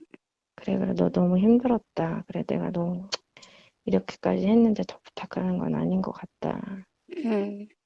오빠도 인간적으로 이제 거기서 이제 놔줬지 나를. 그리고 내가 지금 2년 6개월 받아갖고 법정 구속되는 애한테 그치. 한 분 증언대 나올. 그리고 판사가 한 번 더 증언을 하겠다고 이쪽에서 오늘 장시호 씨가 너무 힘들기 때문에 다음번에 한 번 더 기회를 잡아달라 그랬는데 판사가 안 된다 그랬어. 아, 진짜? 추후에 상의하도록 하겠다 그랬어. 왜냐면 변호사 측에서 증언을 2번 번복하는 거는 있을 수 없는 일이다. 검찰 측에서 무리한 요구를 하는 것이다. 검찰 측은 그러면 그거에 대한 답변서를 내십시오. 해야 되는지 어떤 거였거든. 판사 측도 제출을 하시고 검찰 측에서 그래서 판사 측에서 검토한 다음에 다시 증언을 부를지 안 부를지 선택하겠다. 이렇게 된 상황이었거든. 그래서 내가 법정 구속되고 너무 힘들었었어. 너 그때 생각도 안 하고 있다가. 왜냐면 내가 지금 2년을 더 살아야 됐었거든, 그때. 6개월밖에 안 살고. 그렇기 때문에 내가 살 일이 구말이어서 누구 생각할 여유가 없었어. 그날 그거 애운 것도 진짜 대단한 거였어. 외운 것도 대단한 거였다고. 그러니까 지금 우리가 이제 알고 있는 그 이재용의 이제 혐의보다 더 중한 혐의가 있었던 거죠. 그러니까 그 삼성에서 이제 그 뇌물로 갖다 바쳤던 이제 말의 그 가격. 이게 이제 장시호가 뭐 76억쯤 얘기를 하나요? 그래서 그걸 넘어가면 이제 이재용의 형이 굉장히 가중이 될 이제 그런 상황이었고, 그래서 그 검사들이 불러가지고 결국은 이제 얘기를 하게 했는데 그 부분은 차마 얘기를 못 하게 했다. 그러니까 한 번 더 장시호를 증인으로 부르겠다고 얘기하니까 이제 변호인 측에서 한 번도 아니고 2번씩이나 증인을 번복하고 다시 불러 세운다라고 하는 건 동의할 수 없겠다라고 하고 판사도 허용을 안 했고 김스타도 그래 네가 뭐 그렇게 힘들면 내가 더 이상 강요하진 않겠지라고 해서 결국은 그 76억 부분들은 제대로 드러나지 않은 채, 그 부분들은 처벌을 받지 않은 채 이 사건은 덮인 것 같아요. 그래서 만약에 이제 그 부분들까지 이제 그 장시호가 법정에서 했다고 한다면은 아직도 이재용 부회장은 감옥에 있을 가능성도 있어요. 그런데 지금 여기서 보면은 2번이라고 얘기했죠. 근데 저희가 이제 그 장시호 씨 그 재판 진행 상황을 보니까 이재용을 위해서 2번 증언대에 섰더라고요. 그렇죠? 한 분은 이제 법정 구속되기 전, 한 분은 법정 구속된 다음. 근데 법정 구속되기 전에도 나왔을 때 그때도 차마 입이 안 떨어졌던 것 같아요. 근데 그때는 아예 불출석을 한 거였죠. 그리고 법정 구속된 다음에는 검사들이 막 설득하고 해가지고 겨우 불러냈는데 그때도 결정적인 부분들은 이제 입을 함구했다라고 하는 거죠. 이 대부분의 나의 사건으로 검색을 해보시면 여러분도 찾을 수 있어요. 고등법원 2017 노예 2556으로 해서 들어가 보시면 피고인 이재용 출석한 날 쉽게 찾을 수는 없습니다. 제가 한 2시간 동안 사건 번호 알아내려고 굉장히 힘들게 해서 알아냈는데 사건 번호를 이제 여러분들 알려드리니까 여러분도 찾을 수 있다는 말씀이죠. 장시호 씨가 이제 얘기했었던 그 공판인 것 같아요. 요거는 이제 장시호 씨가 법정 구속된 날, 그날 이제 이재용 재판이 있었던 거죠. 근데 이때 뭐 장시호 씨가 증인으로 출석했던 것 같지는 않죠. 그러니까 이때는 장시호 씨를 증인으로 이제 채택하지 않고 진행됐던 공판인 거고. 장시호 씨가 법정 구속되기 11월 27일 날도 장시호 씨를 이제 증인으로 불렀는데 출석하지 않았어요. 불출석되면서 연기됐다고 나옵니다. 이 공판 전체가 저렇게 많은 피고인들이 나왔는데 이재용을 비롯해가지고 저분들 한 자리에 모으기 어려워요. 네. 그런데 장시호가 나오지 않았다고 해서 그냥 재판 자체가 연기됐다. 네. 그만큼 장시호의 증언이 엄청난 영향력을 가지고 있었던 거죠. 검찰 측 입장에서는 정말 특급 도움이 거의 장시호의 입에 의존해서 공판을 진행했다고 해도 과언이 아닐 정도, 이 정도가 되면은. 그래서 결국 이제 11월 27일 날 장시호가 JY한테 칼을 꽂는 것에 대해서 부담을 느껴서 출석을 이제 못했고, 그리고 난 뒤에 이제 법정 구속까지 됐으니까 이제 더 아마 용기가 안 났을 테고 검사들도 굉장히 그때 아마 당황했을 것 같아요. 네. 자신들이 약속했던 이제 그 집행유예가 안 되고 법정 구속되니까. 그래서 장시호 씨를 굉장히 달랬고, 그러면서 자료를 주면서 한번 외우게 했고, 그래서 장시호가 그날 뭐 자기가 나가서 뭐 정신이 없었는데 그 검사들이 요구했던 걸 다 외운 것만 해도 대단한 일이다. 뭐 이렇게 또 얘기를 하기도 했죠. 자기가 아는 거를 진술하는 게 증인인데 외웠다는 얘기는 그렇게 하죠. 검사들이 사실이 아닌 걸 써줬으니까 자기가 아는 것만 진술하면 되는 건데. 맞아요. 네. 원래 법정 가면은 무조건 선수하게 돼 있지 않습니까? 내가 아는 것만 하게 되겠다. 뭘 외웁니까, 외우기는. 뭐 거짓말을 써준 거 외웠다는 거죠. 저것도 이제 위증교사 혐의가 좀 있어 보이고 지금. 그렇죠. 저도 유증교사 혐의가 있고, 그러니까 장시호가 입이 떨어지지 않았던 이유는 결국은 그 사실이 아닌 거를 이제 그 말하게 하니까 예, 그 부분들까지는 자기가 이제 도무지 그건 마음이 내키지 않았다. 이건 지금 그 이화영 지사가 지금 처한 상황하고 유사하기 때문에 거의 똑같아요. 똑같아요. 예. 2017년 11월 27일 날 기사를 찾아보니까 실제로 장시호가 이재용 재판 증언을 거부했다는 기사가 네. 나왔어요. 이건 본인이 이제 법정 구속되기 전이에요. 네. 그렇죠. 그러니까 지금 저 말이 지금 실제 사실과 지금 부합되는 겁니다. 그렇습니다. 네. 그리고 출석한 날도 있었죠. 그게 12월 11일입니다. 12월 이후에 11일. 이제 마음이 바뀌어서 출석을 한 거예요. 네, 증인 장시호 출석. 네. 장땡땡으로 돼 있습니다만 뭐 장시호죠. 네. 그리고 이제 그 위로 올라가면 12월 8일 날 검사 양재식이 증인 신청서를 제출하죠. 자 여기 네. 있습니다. 양재식은 우리가 잘 아는 네, 분이죠. 대장동 사건에 있어서 이제 그 박영수하고 함께 예, 구속영장이 청구됐었던 검사죠. 예, 변호사죠. 이걸 이제 시간 순서대로 보게 되면 장시호가 12월 6일 날 구속된단 말이에요. 네. 그리고 장시호가 뭐라고 해요? 그 구속된 다음 날 검사들이 자료를 갖다 주면서 뭐 힘들겠지만 한번 우리 좀 도와줄래? 이거 좀 한번 좀 외워봐라. 이렇게 했다는 거고, 장시호가 그 멘붕이 온 상황에서도 어쨌든 자료를 자기가 외웠다는 거잖아요. 네. 마음이 이제 검사가 시킨 대로 하겠다라고 얘기를 하니까 바로 그 다음 날인 12월 8일 날 양재식 검사가 장시호를 증인으로 신청을 했고, 그리고 이제 3일 뒤에 열렸던 이 공판에 장시호 씨가 나와서 증언을 했는데 결국 검사들이 원하는 76억 부분들에 대해서는 증언을 하지 않은 것 같아요. 그분들은. 위증일 가능성이 높아 보이죠. 네. 그분들은. 예. 자, 그럼 뭐 얘기했던 그 굉장히 큰 사건이 있다고 했잖아요. 네. 예, 그 핸디캡. 그 부분은 근데 얘기를 안 한 것 같아요. 네. 예. 굉장히 궁금하죠. 근데 아까는 잠깐 나온 게 그 여자 얘기가 약간 나왔잖아요. 여자 얘기 잠깐 나왔죠. 그러니까 이재용을 협박하기 위해서 장시호를 불어라 하는 사건 여자 관계 같거든요 지금. 네, 맞습니다. 그 부분들은 저희가 좀 더 취재를 좀 해보겠습니다. 어쨌든 지금 언론에 그 보도된 거에 따르면은 그 이재용 부회장 경우는 그 최순실 국정농단 사건하고 그다음에 삼성물산하고 제일모직 그 합병 그 건 외에 추가로 기소된 게 없잖아요. 그러면 장시호가 알고 있었던, 그리고 JY하고 함께 엮여 있었던 그 사건은 검사들이 알고도 덮었을 가능성이 높고, 그 건으로 다시 한번 이재용을 뭔가 압박하는 그런 사법 거래에 활용이 됐을 가능성도 높아 보입니다. 지금도 캐비넷에 있을 가능성이 높아요. 지금도 캐비넷에 있을 가능성이 네, 높죠. 언제든지 꺼낼 수 있는 캐비넷인 거죠. 네. 그래서 장시호는 또 다시 검찰이 부르면 또 협조를 안 할 수가 없는. 협조를 하게 되면 또 삼성 이재용 회장은 또 창피를 당하거나 망신을 당하는 이런 상황에 처해 있다는 겁니다. 자, 우리 이제 김스타 얼굴 한번 보죠. 네. 네. 김영철 검사 기사를 찾아보시면 여러분들이 삼성 수사의 핵심으로 소개되어 있습니다. 네. 네. 우리 변희재 대표한테는 굉장히 낯익은 검사죠. 저는 부딪힌 적은 없는데 네. 제가 그 태블릿 PC 개통경위 조작 문제로 제가 공수처에 고발을 했었죠, 직접. 그 1차적으로 태블릿 PC 조작의 실무를 담당했던 검사다. 예, 이렇게 그래서 보면 되겠죠? 개통경위에 대해서 그 대리점 주인의 진술을 그것도 이제 위증교사 혐의로 제가 고발을 한 겁니다. 그러니까 위증교사의 아예 그냥 전문가 같아요. 네. 네.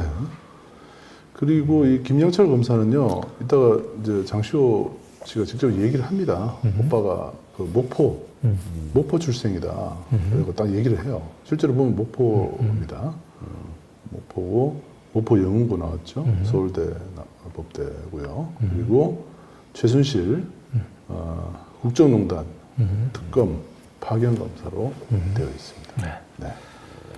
그리고 이제 이 김영철이 이제 이 정권 들어서 윤석열 정권 들어서 중앙지검 반부패 2부장을 하면서 김건희 사건을 수사를 아예 다 막아버렸고 소영길 사건을 다 파헤친. 그렇죠. 안 그래도 지금 그 말씀 드리려는데요. 네. 자, 이거 보시죠. 김영철 검사는 삼성 수사 특별공판 팀장으로 있었고, 여기 낯익은 얼굴 또 있죠, 여기. 네. 이복현. 이복현. 네. 그 뒤에 김영철. 그러니까 윤석열, 그 한동훈 나이는 특검 때부터 굉장히 끈끈이. 그래서 지금도 역시 이제 검찰을 이제 이들이 장악을 하고 있는 거로. 네. 그리고 이재용 사건 이후에 김건희 사건도 김영철 검사가 담당을 하게 됩니다. 그래서 온갖 김건희 관련된 사건들은 전부 다 김영철 검사가 면죄부를 부여합니다. 네. 대부분 다 무혐의가 되는데 특히 이제 코바나 콘텐츠의 불법 협찬 의혹 사건이 있었죠. 네. 저것도 무혐의죠. 정상적인 후원 마케팅이라고 결론을 내렸습니다. 네. 그리고 도이치 파이낸셜 이 주구식 저가 매수 그 배임 사건이죠. 예, 그것도 역시 김영철 검사가 법 기술을 발휘해서 예, 무혐의로 불기소 결정을 했어요. 예. 그래서 사실 김영철 검사가 그 도이치 파이낸셜을 이제 그 법 기술을 발휘를 한 부분들은 저희가 취재는 다 끝냈는데 그동안 이제 시간이 없어가지고 참 따로 방송을 못했습니다. 이것도 이제 조만간에 저희가 공개하도록 하겠습니다. 그 변희재 대표 말씀하셨지만 김영철 검사는 송영길 사건도 담당했던 검사죠. 송영길 보좌관 구속했던. 네.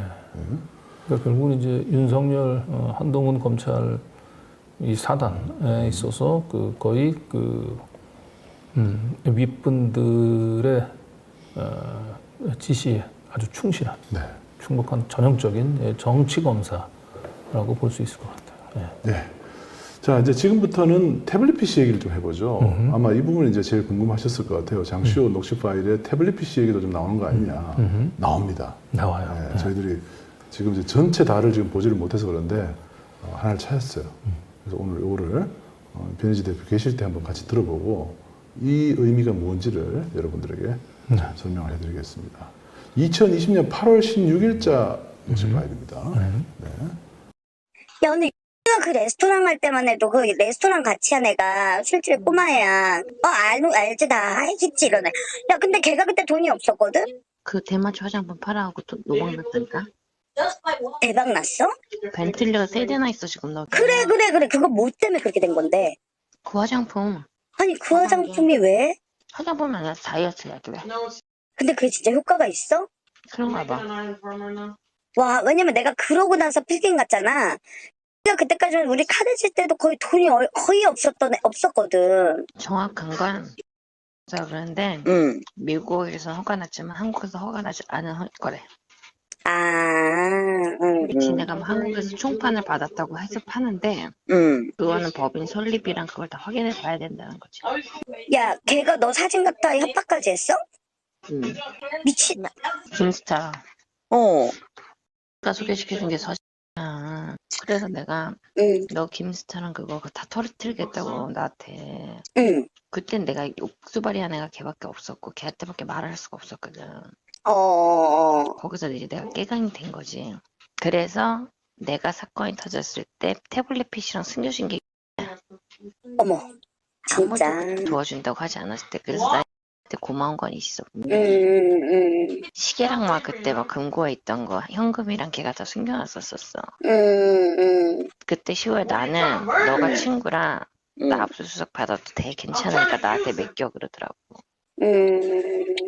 근데 그게 나중에 또 알고 봤더니 옥수발하면서 받을 거 다 받아 먹었더라고 엄마한테. 너한테 김스타 얘기한 건 진짜 내가 너한테 마음을 연 거야.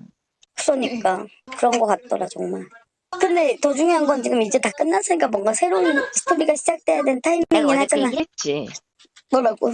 오빠가 상고 안 한대. 그래서 내가 그니까. 사람들이 있어 그 얘기 못하고 들어와서 했잖아. 상고 안 한다 그랬다고. 너 재판 끝난 지 며칠 됐지? 그래서 내가 며칠 됐지 막 물어봤잖아. 그래서 2주 됐다니까. 근데 상고가 일주일 안으로 해야 된대. 안 했대 검찰에서. 그러니까 끝난 거지 아예. 그러니까 이제 정말 다 끝나. 허수묵은 검사에 내가 김수철한테 그 사건 어떻게 됐냐는데 강백신 검사가 들고 있대. 근데 강백신께서 선생님께서 요즘에 JY를 수사하시느냐고 너에게 관심이 없어. 그따위 거에 지금 우리가 신경 쓸 겨를이 없다 이거지. 그것도 맞는 얘기죠 오빠 얘기도. 아 근데 민사도 짜증나게 그걸 그러고 있구나. 참. 왜냐면 영지센터를 해체를 하려면 그 돈이 있어야 되잖아. 맞지? 네, 그 워낙 많은 얘기들이 이제 한꺼번에 휙휙 지나가는데 우선 좀 정리를 한번 해볼게요. 우선 지금 여기에 그 태블릿 PC를 이제 숨겨줬던 사람 이름이 나와요. 오늘 실명을 공개하지는 않는데 그 이 사람이 그 사건이 터졌을 때 태블릿 PC하고 현금 그다음에 시계를 압수수색에 대비해서 보관했었다 이런 얘기가 나오죠. 요거는 변희재 대표 봤을 때 요거는 어떤 맥락일까요? 이거는 장시호 본인 걸 압수수색하러 들어왔을 때 그런 얘기 같죠. 그렇죠. 네. 그러니까 자기 현금 시계하고 지금 얘기하는 태블릿은 자기가 압수수색 당하기 전에 최소한 오피스에서 가져온 그 태블릿 갖고 그걸 집에 보관하고 있었는데 검찰이 압수수색 들어오기 전에 그 술집 여자한테 다 맡겨서 그렇죠. 뺏기지 않았다 지금 그 말을 하고 있는 것 같거든요. 그렇죠. 그런 걸로 보이죠. 예. 그리고 이제 이 태블릿 PC를 압수수색에 대비해서 보관하고 있었던 그 여자분이 엄청나게 돈을 많이 벌었는데 그게 화장품인데 대마 화장품인데 마약 같아 보이죠. 그 다이어트라는 건데 우리가 볼 때는 마약으로 보입니다. 그런데 그 마약 성분, 그 말하자면 그 불법 그 화장품을 가지고 떼돈을 번 사실들을 그 검사가 알고 있었던 것 같죠. 검사가 저거는 미국에서는 시판이 됐지만 시판호가 났지만 한국에서는 아직 시판호가 안 난 것이다 이렇게 얘기를 하잖아요. 여기는 이제 삐 처리했지만 저 검사도 김영철 검사로 보여요. 저런 얘기를 했던 거는. 그리고 그 대마 화장품으로 떼돈을 벌었던 그 여자가 그 여성분이 김스타하고 장시호와의 관계를 또 알고 있는 것 같죠. 그래서 그거를 폭로하는데 필요한 증거, 사진을 하나 들고 있었던 것 같아요. 그래서 그걸로 결국은 이제 협박을 했던 것 같고, 그래서 이분이 대마 화장품을 팔면서 그 불법적으로 떼돈을 번 사실도 검사의 묵인 아래 그냥 진행이 됐던 게 아닌가. 그런 맥락이죠. 그런 맥락이죠. 그렇죠. 그래서 하나하나가 지금 다 놀랍습니다. 여러분들이 아마 저희들도 이제 오늘 이 전체 녹취 파일 중에서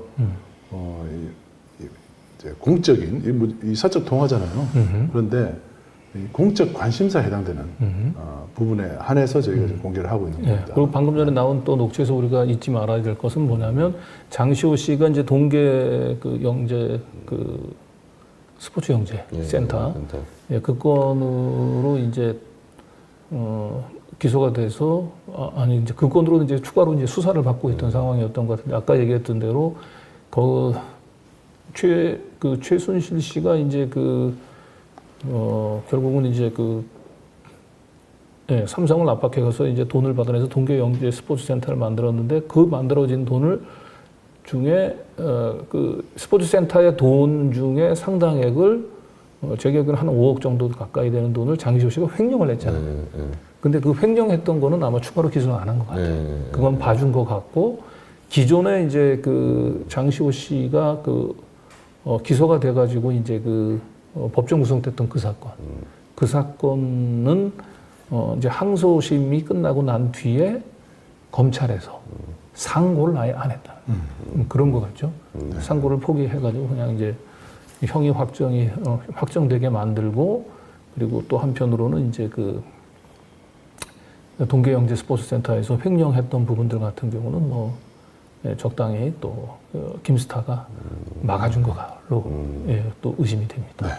저 주장대로면은 최소한 걸 받아서 자기 집에 보관하고 있다가 그 술집 여자한테 다 맡겼다. 그래서 보관할 수 있었다는 그 얘기 같으니까 그 얘기로 보이죠. 최순실 걸로 보이죠 지금. 네네. 자, 그러면 작년 11월 3일에 그 통화했을 때는 장시호 씨는 다른 얘기를 했습니다. 아들 친구에게 줬다 그랬어요. 그렇죠. 그 부분 태블릿 들어보시죠. 근데 그걸 가져 나와가지고 그걸 나름대로 태블릿 PC면 이제 중요하다고 생각했을 거 아니에요. 아니요, 컴퓨터가 더 많아서 컴퓨터가 더 중요하다고 생각했는데요. 아니 그 태블릿 PC에도 최순실 씨가 독일에서 그걸 뭐뭐뭐 지장해서 이걸 좀 밖으로 가져 나가라고 얘기한 거는 증거인멸 말씀 의도 좀 있었을 거 똑바로 아니야. 해주실래요? 잘 어물어물하셔서 잘 모르겠어요. 예, 지금. 아니 그 증거인멸을 시도했던 거 아닙니까? 일종의 이제 최순실 씨는 그 목록을 지정해서요. 그러면 거기에 그 목록에 어쨌든 저는 태블릿 PC가 이제 있었는지 부분은 얘기할 수 없다고 얘기를 했는데 상식적으로 증거인멸 의도라고 얘기한다면 태블릿 PC가 문제가 될 거라고 하는 거는 우리 장시호 씨 정도면은 판단을 하실 수 있었을 것 같거든요. 아, 그때는 그렇게 저는 생각하지 않았어요. 뭐 그렇게 큰 뭐 저기도 아니었고 집에 뭐 별게 있는 것도 아니었고. 근데 어쨌든 태블릿 PC를 그냥 가져 나와서 그걸 아들도 아니고 아들 친구한테 줬다라고 하는 거는 조금 상식적이지 않지 않나요? 상식적이지 않으면 제 친구한테 전화해서 여쭤보세요. 아 그러니까 왜 그걸 저 아들 친구한테 줄 생각을 하셨는지 둘이 궁금해서요. 게임하고 싶다니까 한 사람은 없고 한 사람은 있으니까 예. 준 거죠. 그냥 너무 단순하고 유치한 얘기인데 이게 왜 이렇게 나라를 흔들 정도의 얘기까지 됐는지 전 정말 이해할 수 없어요. 9살짜리 꼬맹이가 꼈다 켰다 하고 갖고 놀았던 태블릿 PC가 이 나라를 흔들 만큼 정말 진짜 안으로 들어가면 정말 유치한 내용인데 어떻게 이게 나라를 흔들 수 있는 내용인가 하는 저는 반론이 듭니다. 예. 그러니까 완전히 이제 태블릿 PC를 이제 그 보관 또 제출하게 된 경위를 이제 지금 정반대로 설명을 하고 있잖아요. 예.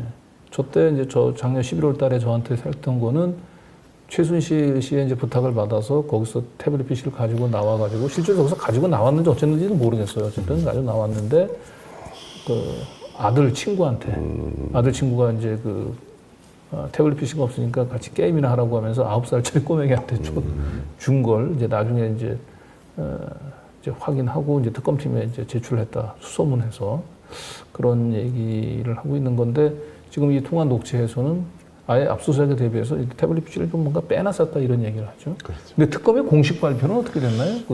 특검이 이거를 발표를 안 하고 태블릿 나중에 PC 재판에서 그러니까 아들 친구한테 갔다는 거는 재판에서 처음 얘기가 나왔는데 어찌 보면은 태블릿 PC를 누구에게 보관했다가 들고 가는 게 중요한 사안인데 왜 특검이 그때 발표를 안 하고 이게 한참 지난 후에 재판을 청구했을까?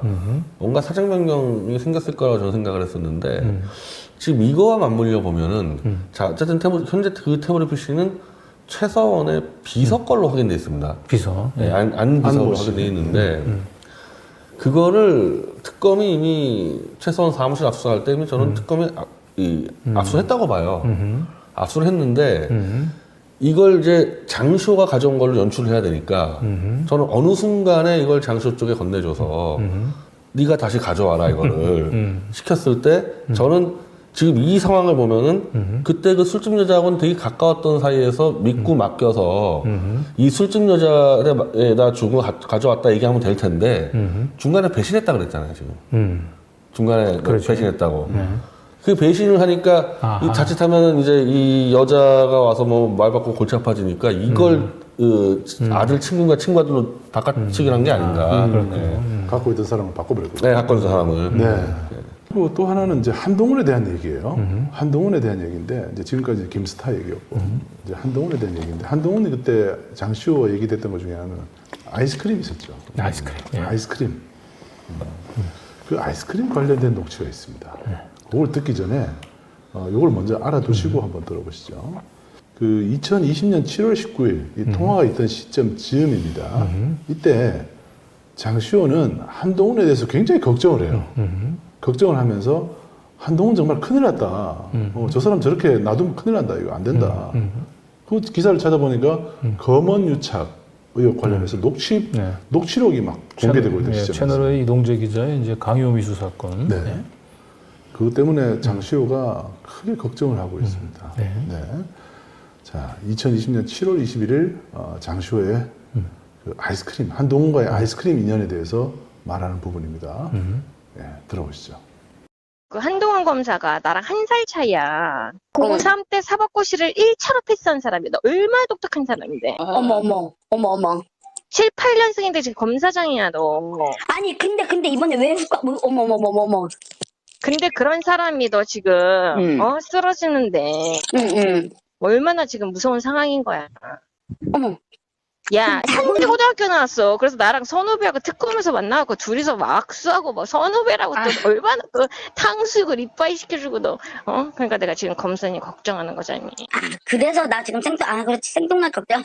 아니, 특검 때 부장이었어. 진짜, 근데 7, 8이라고? 오, 그렇고 어떻게 얼마나 생겼어? 키는 얼마 큰 줄 아냐? 말도 안 돼. 얼마나 있어고 얼마나 스윗한데. 너 아이스크림도 주고 이랬다는 거? 그러지. 하겐다즈. 거기 하겐다즈였어? 너 그게 다 거기 아이스크림도 하겐다즈만 줘요. 현대고등학교 나왔고 압구정에서 계속 컸어. 야, 근데 거기 또. 근데 거기다 공부도 잘해. 어떡하면 좋아. 내가 특검 때 45살 오빠들이 검사였거든? 40살짜리들이. 근데 7, 8년생이 부장으로 있었어. 야. 바로 윤석열 검사님 밑으로 있었어. 진짜야? 그러니까 윤석열 검사님이 그렇게 챙기는 거야. 자기 식구라고. 왜 윤석열 검사장님이 잘 버텨주시겠지.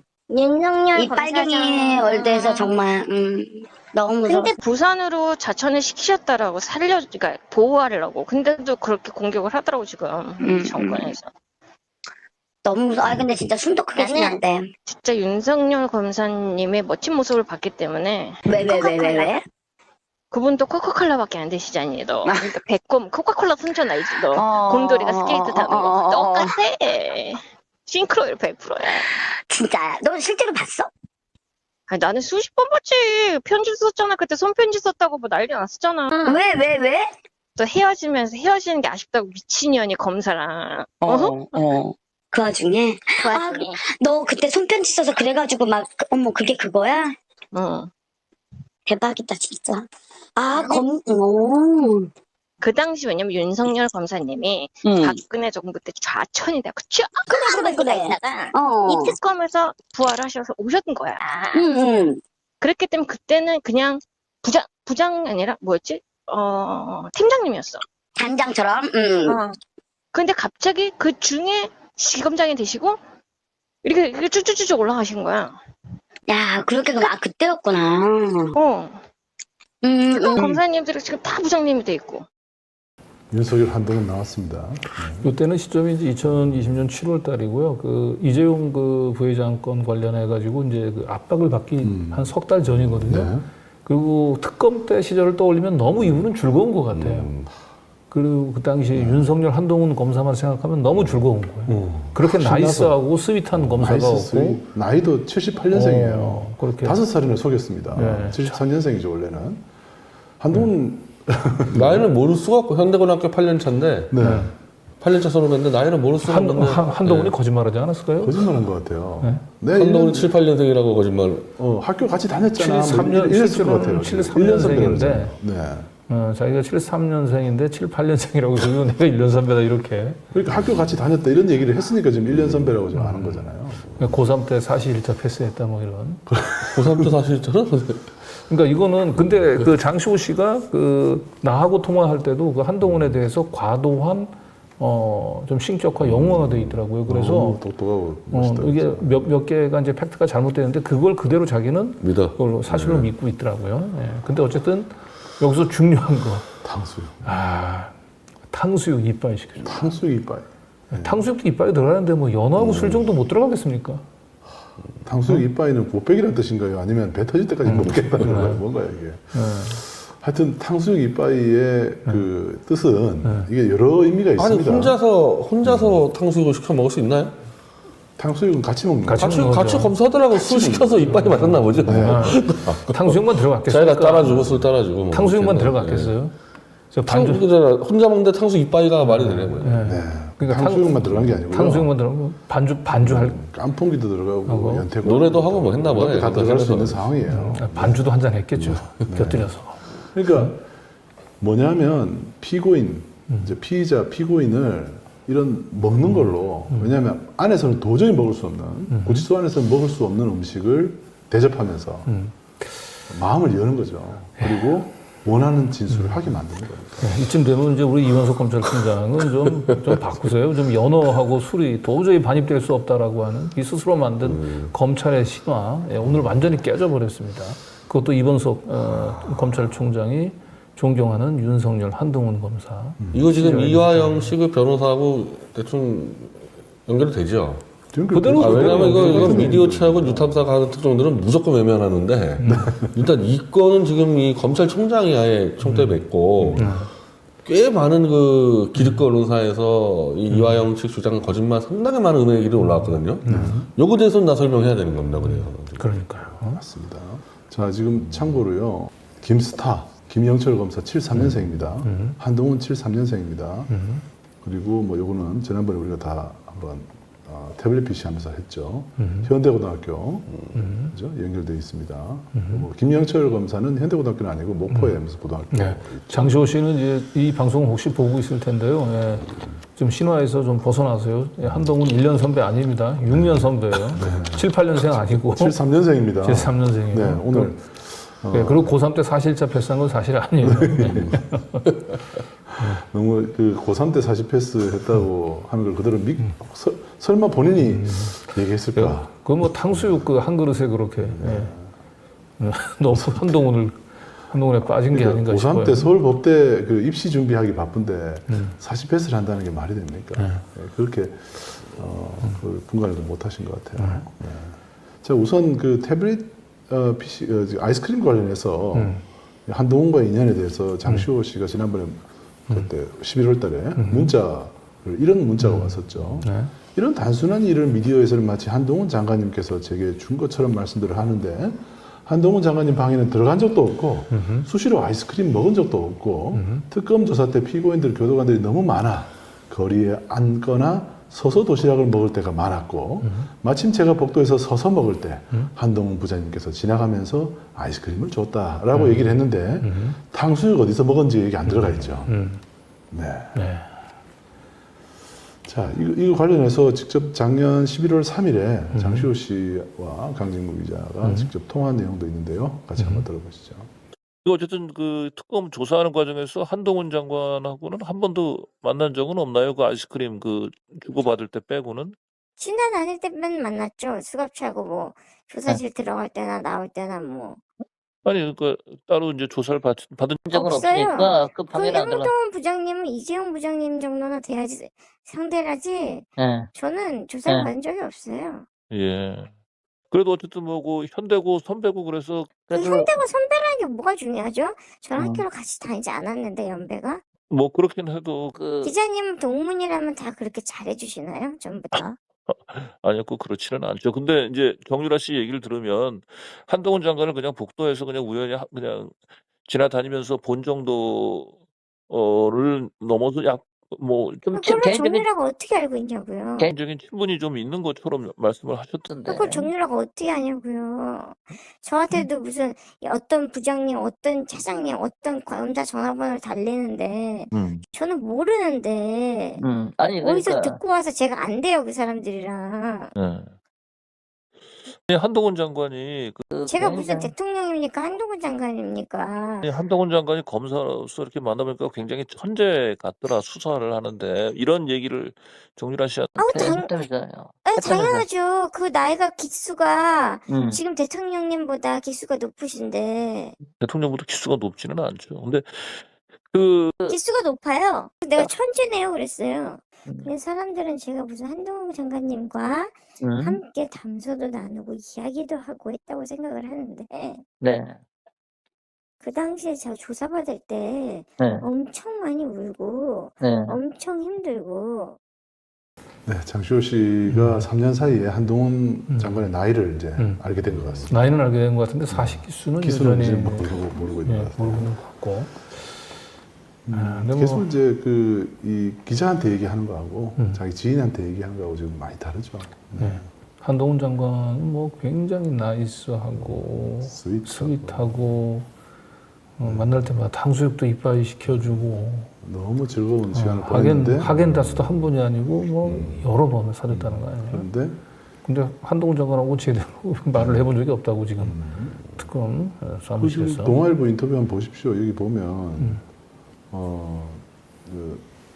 한동훈 장관이 이 하겐다스 아이스크림 쌓아두고 이거 장시호 씨가 문을 두드리고 들어와서 가져가서 먹었다 했잖아요. 아이스크림 좀 주세요. 오히려 한동훈 장관이 오히려 좀 솔직하게 좀 얘기를 한 것 같아요. 네. 자, 이거에 대해서 장시호 씨, 이 기사에 대해서는 뭐라고 대답을 그때 했는지 다시 한번 들어보시죠. 근데 왜 아닌 사실을 이렇게 제가 한동훈 방을 왜 기억을 못해요? 제가 검찰에 가면 제가 그대로 그려드릴 수도 있어요. 저는. 네. 아니 그 특별한 이제 그 기억력을 이제 가지셨다는 얘기는 저도 못 듣긴 했지만. 네. 근데 그런 어린애들의 말을 믿고 그렇게 손바닥 치듯이 받아치시는 모습이 제가 볼 땐 네. 참 성숙하지 않은 모습 같아서. 아니 이제 어제 보시면 맞지만 뭐 그 한동훈 장관 이제 그 동아일보 인터뷰 아무래도 그 동아일보 기자가 뭐 자기가 그렇게 소설처럼 지어낼 일은 없지 않습니까? 근데 그 우리 그 장시호 씨하고 얘기한 게 너무 차이가 있으니까. 재수가 예. 어떤 재수가 예. 부장검사실 때 들어가서 거기 가면 수사관도 있고 네. 그 옆에 또 수사관도 있을 거고 네. 뭐 왔다 갔다 하는 직원도 있을 텐데 네. 거기 문을 열고 들어가고 아이스크림을 꺼내오고 그게 가능하다고 생각하세요? 진짜로? 아니 그러니까 근데 그게 변희준님께서 그게 소설을 쓰셔서 여기까지 왔는데 아니 소설이 아니고 동아일보 기사에 나와 있는 내용이잖아요. 그 기사 하나 때문에 모든 사람들이 그걸 믿을 거면 네. 그러면 전 세계에 기사 나오는 거는 다 믿으실 건가요? 그거 아니잖아요. 아니 근데 동아일보 기사를 또 한동훈 장관도 읽었을 텐데 그게 만약 사실이 아니면은 왜 반응을 안 하는지 아세요? 왜 저도 변희재 그 미디어워치에 네. 반응하면 그대로 또 방송을 하니까 반응을 안 하는 거예요. 아니 저기 동아일보 쓴 기자는 법조 출입 기자고 한동훈 장관하고도 굉장히 가까운 사람이에요. 그러니까 한동훈 지금 장관이 변희재님이 고소해놓은 분이 예. 특검분, 제 변호사, 저뿐만 아니라 모든 뭐 한 30명 될 거예요. 예. 그 30명 모두 아무도 대응을 하지 않아요. 왜? 대응하면 어차피 뉴스거리가 되고 자기 시장통에 박 벌어지는 건데 못하러 그런 짓을 해요. 아니 제가 얘기하는 건 변희재 씨 같은 경우는 하고 동아일보 기자는 같지는 않잖아요. 변희재 씨는 한동훈 장관하고 지금 대척점에 있는 사람인데 동아일보 기자도 제가 황 기자를 아세요? 황 기자를? 아니 직접 들은 거냐고 물어보면 아니라고 하면 그때 가서 뭐라고 하실 거예요 저한테? 네. 너무 참 주옥과 같은 거짓말들을 쏟아냈습니다. 아겐다스 자기가 지금 얘기했잖아요. 변희재 대표가 이제 소설을 쓴다고 했는데 일단 뭐 오늘로 일단 소설을 쓴 혐의는 좀 벗어나는 것 같아요. 네. 아니 뭐 저거는 하겐다즈는 뭐 동아일보가 기사 나온 거 그냥 먹었다 그러면 되지 그걸 또 바락바락 우겨내는 것도 그렇고 탕수육이 추가됐네요. 탕수육이 돌았어요. 탕수육도 그냥이 아니고 이빠이. 이거 아주 유행어 될 것 같아요. 중국집 가가지고 탕수육 곱빼기. 동아일보 기사에 한동훈이 이런 식으로 설명을 해서 제가 많이 인용을 했는데 다른 사람들은 술을 마시지만 자기는 술을 안 마시기 때문에 아이스크림을 쌓아놓고 아이스크림 줬다 그래서 다른 검사들은 술을 줬겠구나 그러면 제가 이렇게 유추를 했었는데 아니 탕수육까지 시켜줬으면 술도 줬겠네요. 여기 있네요. 한번 보시죠. 여기 말씀하시는 내용. 내가 술은 안 먹어도 단 거를 좋아해서 내 방 냉장고에 하겐다스 아이스크림 같은 걸 쌓아두고 밤에 먹었는데 하루는 장시호가 문을 똑똑 두드려서 이렇게 얘기를 합니다. 그렇죠. 탕수육은 뭡니까 그러면? 탕수육 얘기는 이번에 처음 나온 거예요. 장시호 씨가 얘기한 탕수육? 이거는 당장 그 이화영 지사 쪽에서 이현석 장관한테 저 공문 써야 됩니다. 이거 답변하라고 즉각 조사하라고. 이거. 자, 오늘 방송 보시는 분들 중에 이원석 총장과 알고 지인으로 계신 분들은 이거 어떻게 된 건지 한번 물어봐 주십시오. 네. 자, 이 실제로 장시호 씨는요 인스타그램 같은 데다가 아이스크림은 역시 하겐다스지라는 얘기도 하고 돌아다녔어요. 네, 그렇지. 하와이에 있으면서. 그러니까 이제 윤석열 이제 한동훈을 보라고 저기 올린 거예요. 내가 이렇게 당신들의 비밀을 이렇게 필사적으로 제가 입을 다물고 버티고 있으니까 앞으로 저를 잘 케어해 주세요. 저를 버리시면 알죠? 제가 입만 뻥끗하면 이런 점점점 이런 메시지가 담겨 있는 거죠. 이게. 그 입만 뻥끗할 내용들이 오늘 꽤 많이 나왔습니다. 이제 이쯤 되면 이제 장시호 씨는 이제 검찰 측이 증인으로 내세우기 좀 어렵겠어요, 이제? 아니 지금 이게 항소심이 진행되고 있는데 항소심 시작하자마자 장시호를 증인으로 내겠다고 했는데 태블릿 반환 소송에. 네. CCTV 자료를 검찰이 공개를 했습니다. 그러니까 장시호가 이 최순실 그 오피스텔에서 태블릿 PC를 가져 나오는 CCTV가 있다. 결국 그 6년 만에 공개를 했는데. 없죠. 예. 근데 거기 찍힌 사람들은 다 얼굴이 확인되는데 장시호라고 검찰이 지목한 사람만 얼굴이 까맣게 칠해져가지고 얼굴이 구분이 안 됩니다. 장시호 얼굴만 구분이 안 돼요. 그거 내놔가지고 결국 재판부도 야 이거 장시호를 어떻게 구분하냐 해서 칼라 원본판 내라 그래가지고 그 다음부터 지금 검찰도 거의 도망가고 있고요. 장시호는 현재 제가 민사소송을 하려고 제가 주소 추적을 했는데 태국으로 나와요 주소가. 태국으로. 태국 쪽에. 주소가. 그 작년 11월에 아마 이 유탐사 그 취재 이후에 즉각 해외 출국으로 나오고 그때 미국으로 간 걸로 알았는데 미국 갔죠. 2월 1월에는 태국으로 주소가 나온 다음에 현재 행방불명이에요 어디 갔는지. 알겠습니다. 태국 집히는 데가 있습니다. 네. 오늘 방송을 뭐 보고 있겠죠. 행방불명이라도. 그리고 이 김영철 검사 오늘 김스타 검사가 오늘 주인공이죠. 김스타 검사에게 장시호와의 관계에 대해서 한번 물어보셨죠. 네. 전화가 지금 일단 안 되고 전화를 뭐 수도 없이 걸었는데요. 전화를 계속 안 받고 있고요. 지금 대검에 소속돼 있는 걸로 확인되는데 대검 반부패 1과장입니다. 네, 대검에 있으면 저렇게 전화 안 받으면 안 되죠. 네, 안 받으면 안 돼요. 장시호처럼 무슨 태국으로 도주한 거 아니면. 그 지금 이제 5월 3일 금요일에 문자 보냈는데요. 아직도 일자가 지워지지 않고 있어요. 아까 방금 장시호 씨와 여러 차례 숙박업소에서 함께 시간 보낸 거 인정하십니까? 두 번째 질문. 장시호 씨에게 수사정보 유출하신 적 없나요? 세 번째 질문. 공판 앞두고 입맞추기 시도한 사실도 있죠? 오타였습니다. 뭐 저 정도는 뭐 이해됩니다. 요 세 가지 질문을 했습니다. 네. 안 볼란다 이러고 있습니다 지금. 그래서 이게 김영철 검사가 안 봐서 제가 대검 공보관한테도 좀 전화를 걸고 카톡으로 제발 김영철 검사 좀 카톡 좀 읽으라고 제가 부탁을 했는데 대검 공보관도 또 그 카톡을 안 읽고 있어요 지금. 아니, 공보관이 역할이 카톡 읽어주는 거 아닙니까? 도대체. 그래가지고 제가 직접 대검 청사를 방문해가지고 그 대검 공보관한테 제발 그 김영철 검사 카톡 문자에 대해서 답변 좀 해달라고 전달해 주세요라고 했더니 그 요청 사항은 이메일로 보내라 이러더라고요. 아, 이메일로 보내라. 우리는 이메일 보내셨죠? 그래서 이메일도 보냈는데 안 볼란다. 이메일도 안 읽고 있습니다. 이 도대체 내 눈에 흙이 가기 전까지는 안 볼란다. 지금 이러고 있습니다. 네. 그러니까 그렇게 우리 저 대한민국 검사들을 자랑스럽게 생각하는 그리고 어떠한 추호의 불법도 검찰청에서는 용납하지 않고 있을 수 없다라고 검찰의 무오류 신화에 빠져 있는 이원석 검찰총장은 당장 내일 김영철 검사를 불러서 오늘 방송 내용 그리고 제가 질의했던 문자 내용에 대해서 진상을 확인하시고 필요한 조치를 취하시기 바랍니다. 네.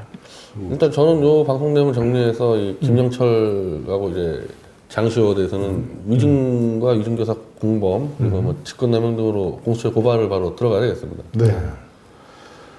자 오늘 참 저희가 오늘 이제 1차분입니다. 이제 이 2차분, 3차분은 더 충격적이고 놀라운 내용들이 있습니다. 더 놀라운 내용일수록 더 차분하게, 더 확실하게 사실 확인을 거쳐서 또 보도를 준비하도록 하겠습니다. 오늘.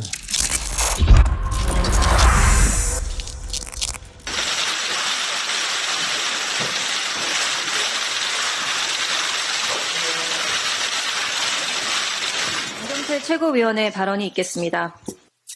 영상부터 보시겠습니다. 꼭 1년 6개월 가질 거라고 했어. 그래서 그대로 갈 거라고 했어. 형님 그대로. 산 그대로. 1년 6개월, 얘 집행유예 2년이 할 거라고. 그랬었어. 할 거라고. 그리고 자기가 나한테 얘기했어. 구형이 1년 6월이라고. 근데 법원이 구형 1년 6월도 알고 갔어. 내가 1년 6월에 집행유예 2년이 붙을 거라고. 그랬는데 2년 6개월 엎어치기 된 거야. 그러니까 김수차도 거기에 붕찐 거야.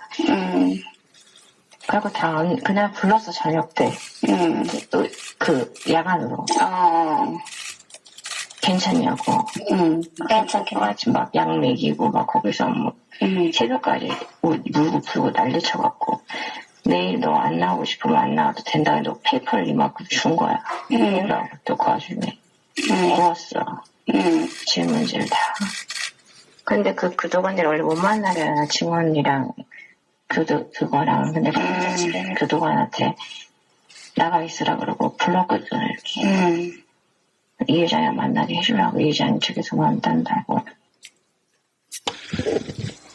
이틀 전 공개된 뉴탐사가 입수한 장시호 녹취록의 일부입니다.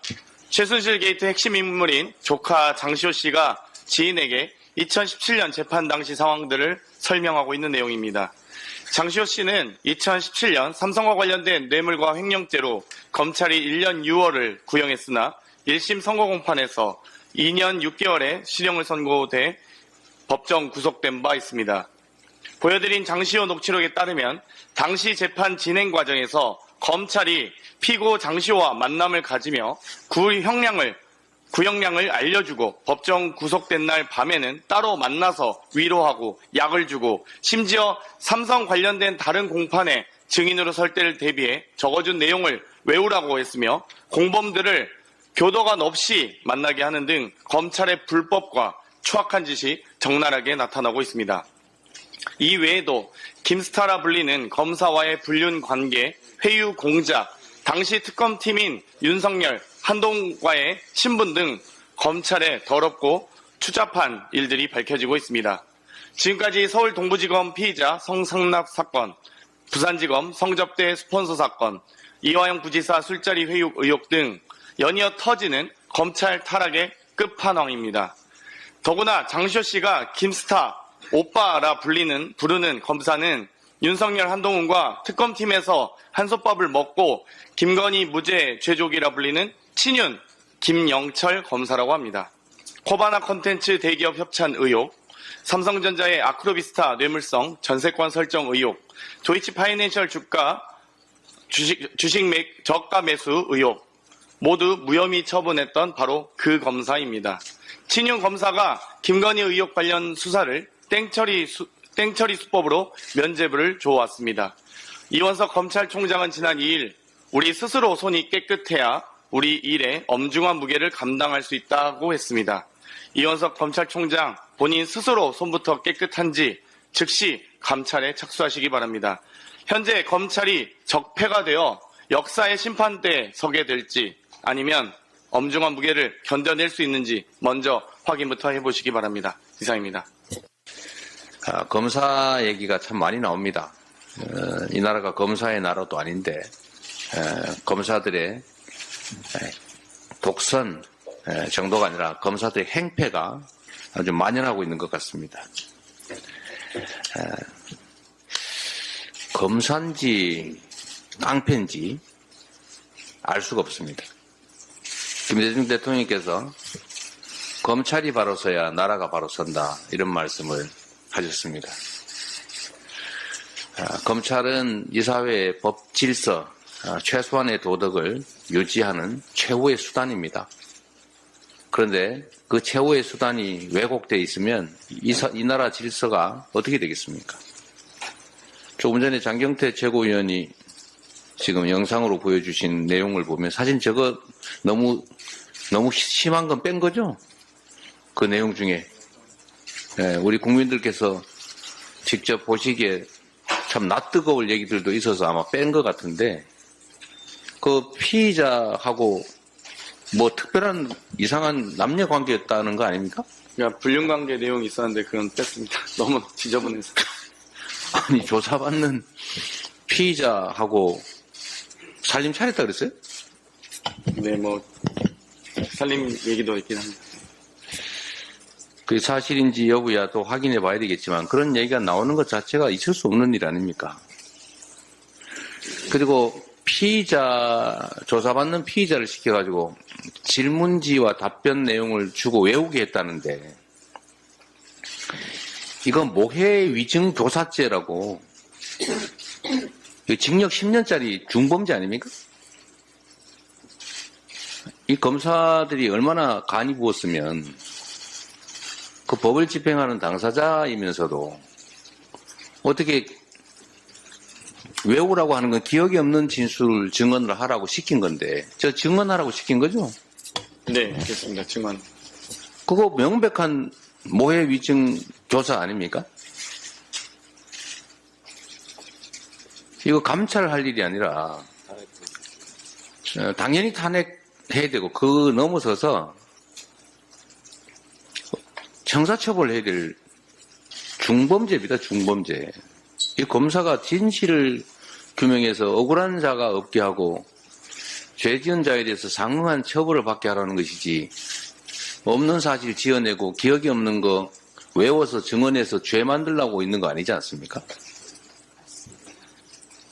어떻게 이런 짓들을 아주 백주대낮에 뻔뻔스럽게 저지를 수가 있습니까?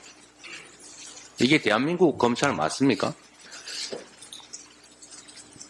우리 원내에서 각별히 대책을 좀 세워주시기를 부탁드립니다. 예, 검사들의 범죄 행태가 드러나면 가차없이 따박따박 법적 책임을 묻고 필요하다면 꼭 탄핵하겠습니다. 아니 정말 이게 지금 상상을 초월하는데 뭘 잘못해도 다 자기들이 기소권 독점하고 있으니까 수사권 독점하고 있으니까 마음대로 하는 거 아닙니까? 검사는 죄를 지어도 다 괜찮다 그런 생각 가지고 있는 거 아닙니까? 없는 죄도 얼마든지 만들 수 있다 이런 해괴한 자만심 가득한 거 아닙니까? 오늘 그 장경태 최고위원께서 보여주신 영상 이게 보도도 잘 안 되고 있어요. 검찰이 죄를 지으면 더 크게 보도해야 되지 않습니까? 그리고 다 침묵하고 있는 것 같아요. 무서워서 그러겠죠. 검찰 국가니까.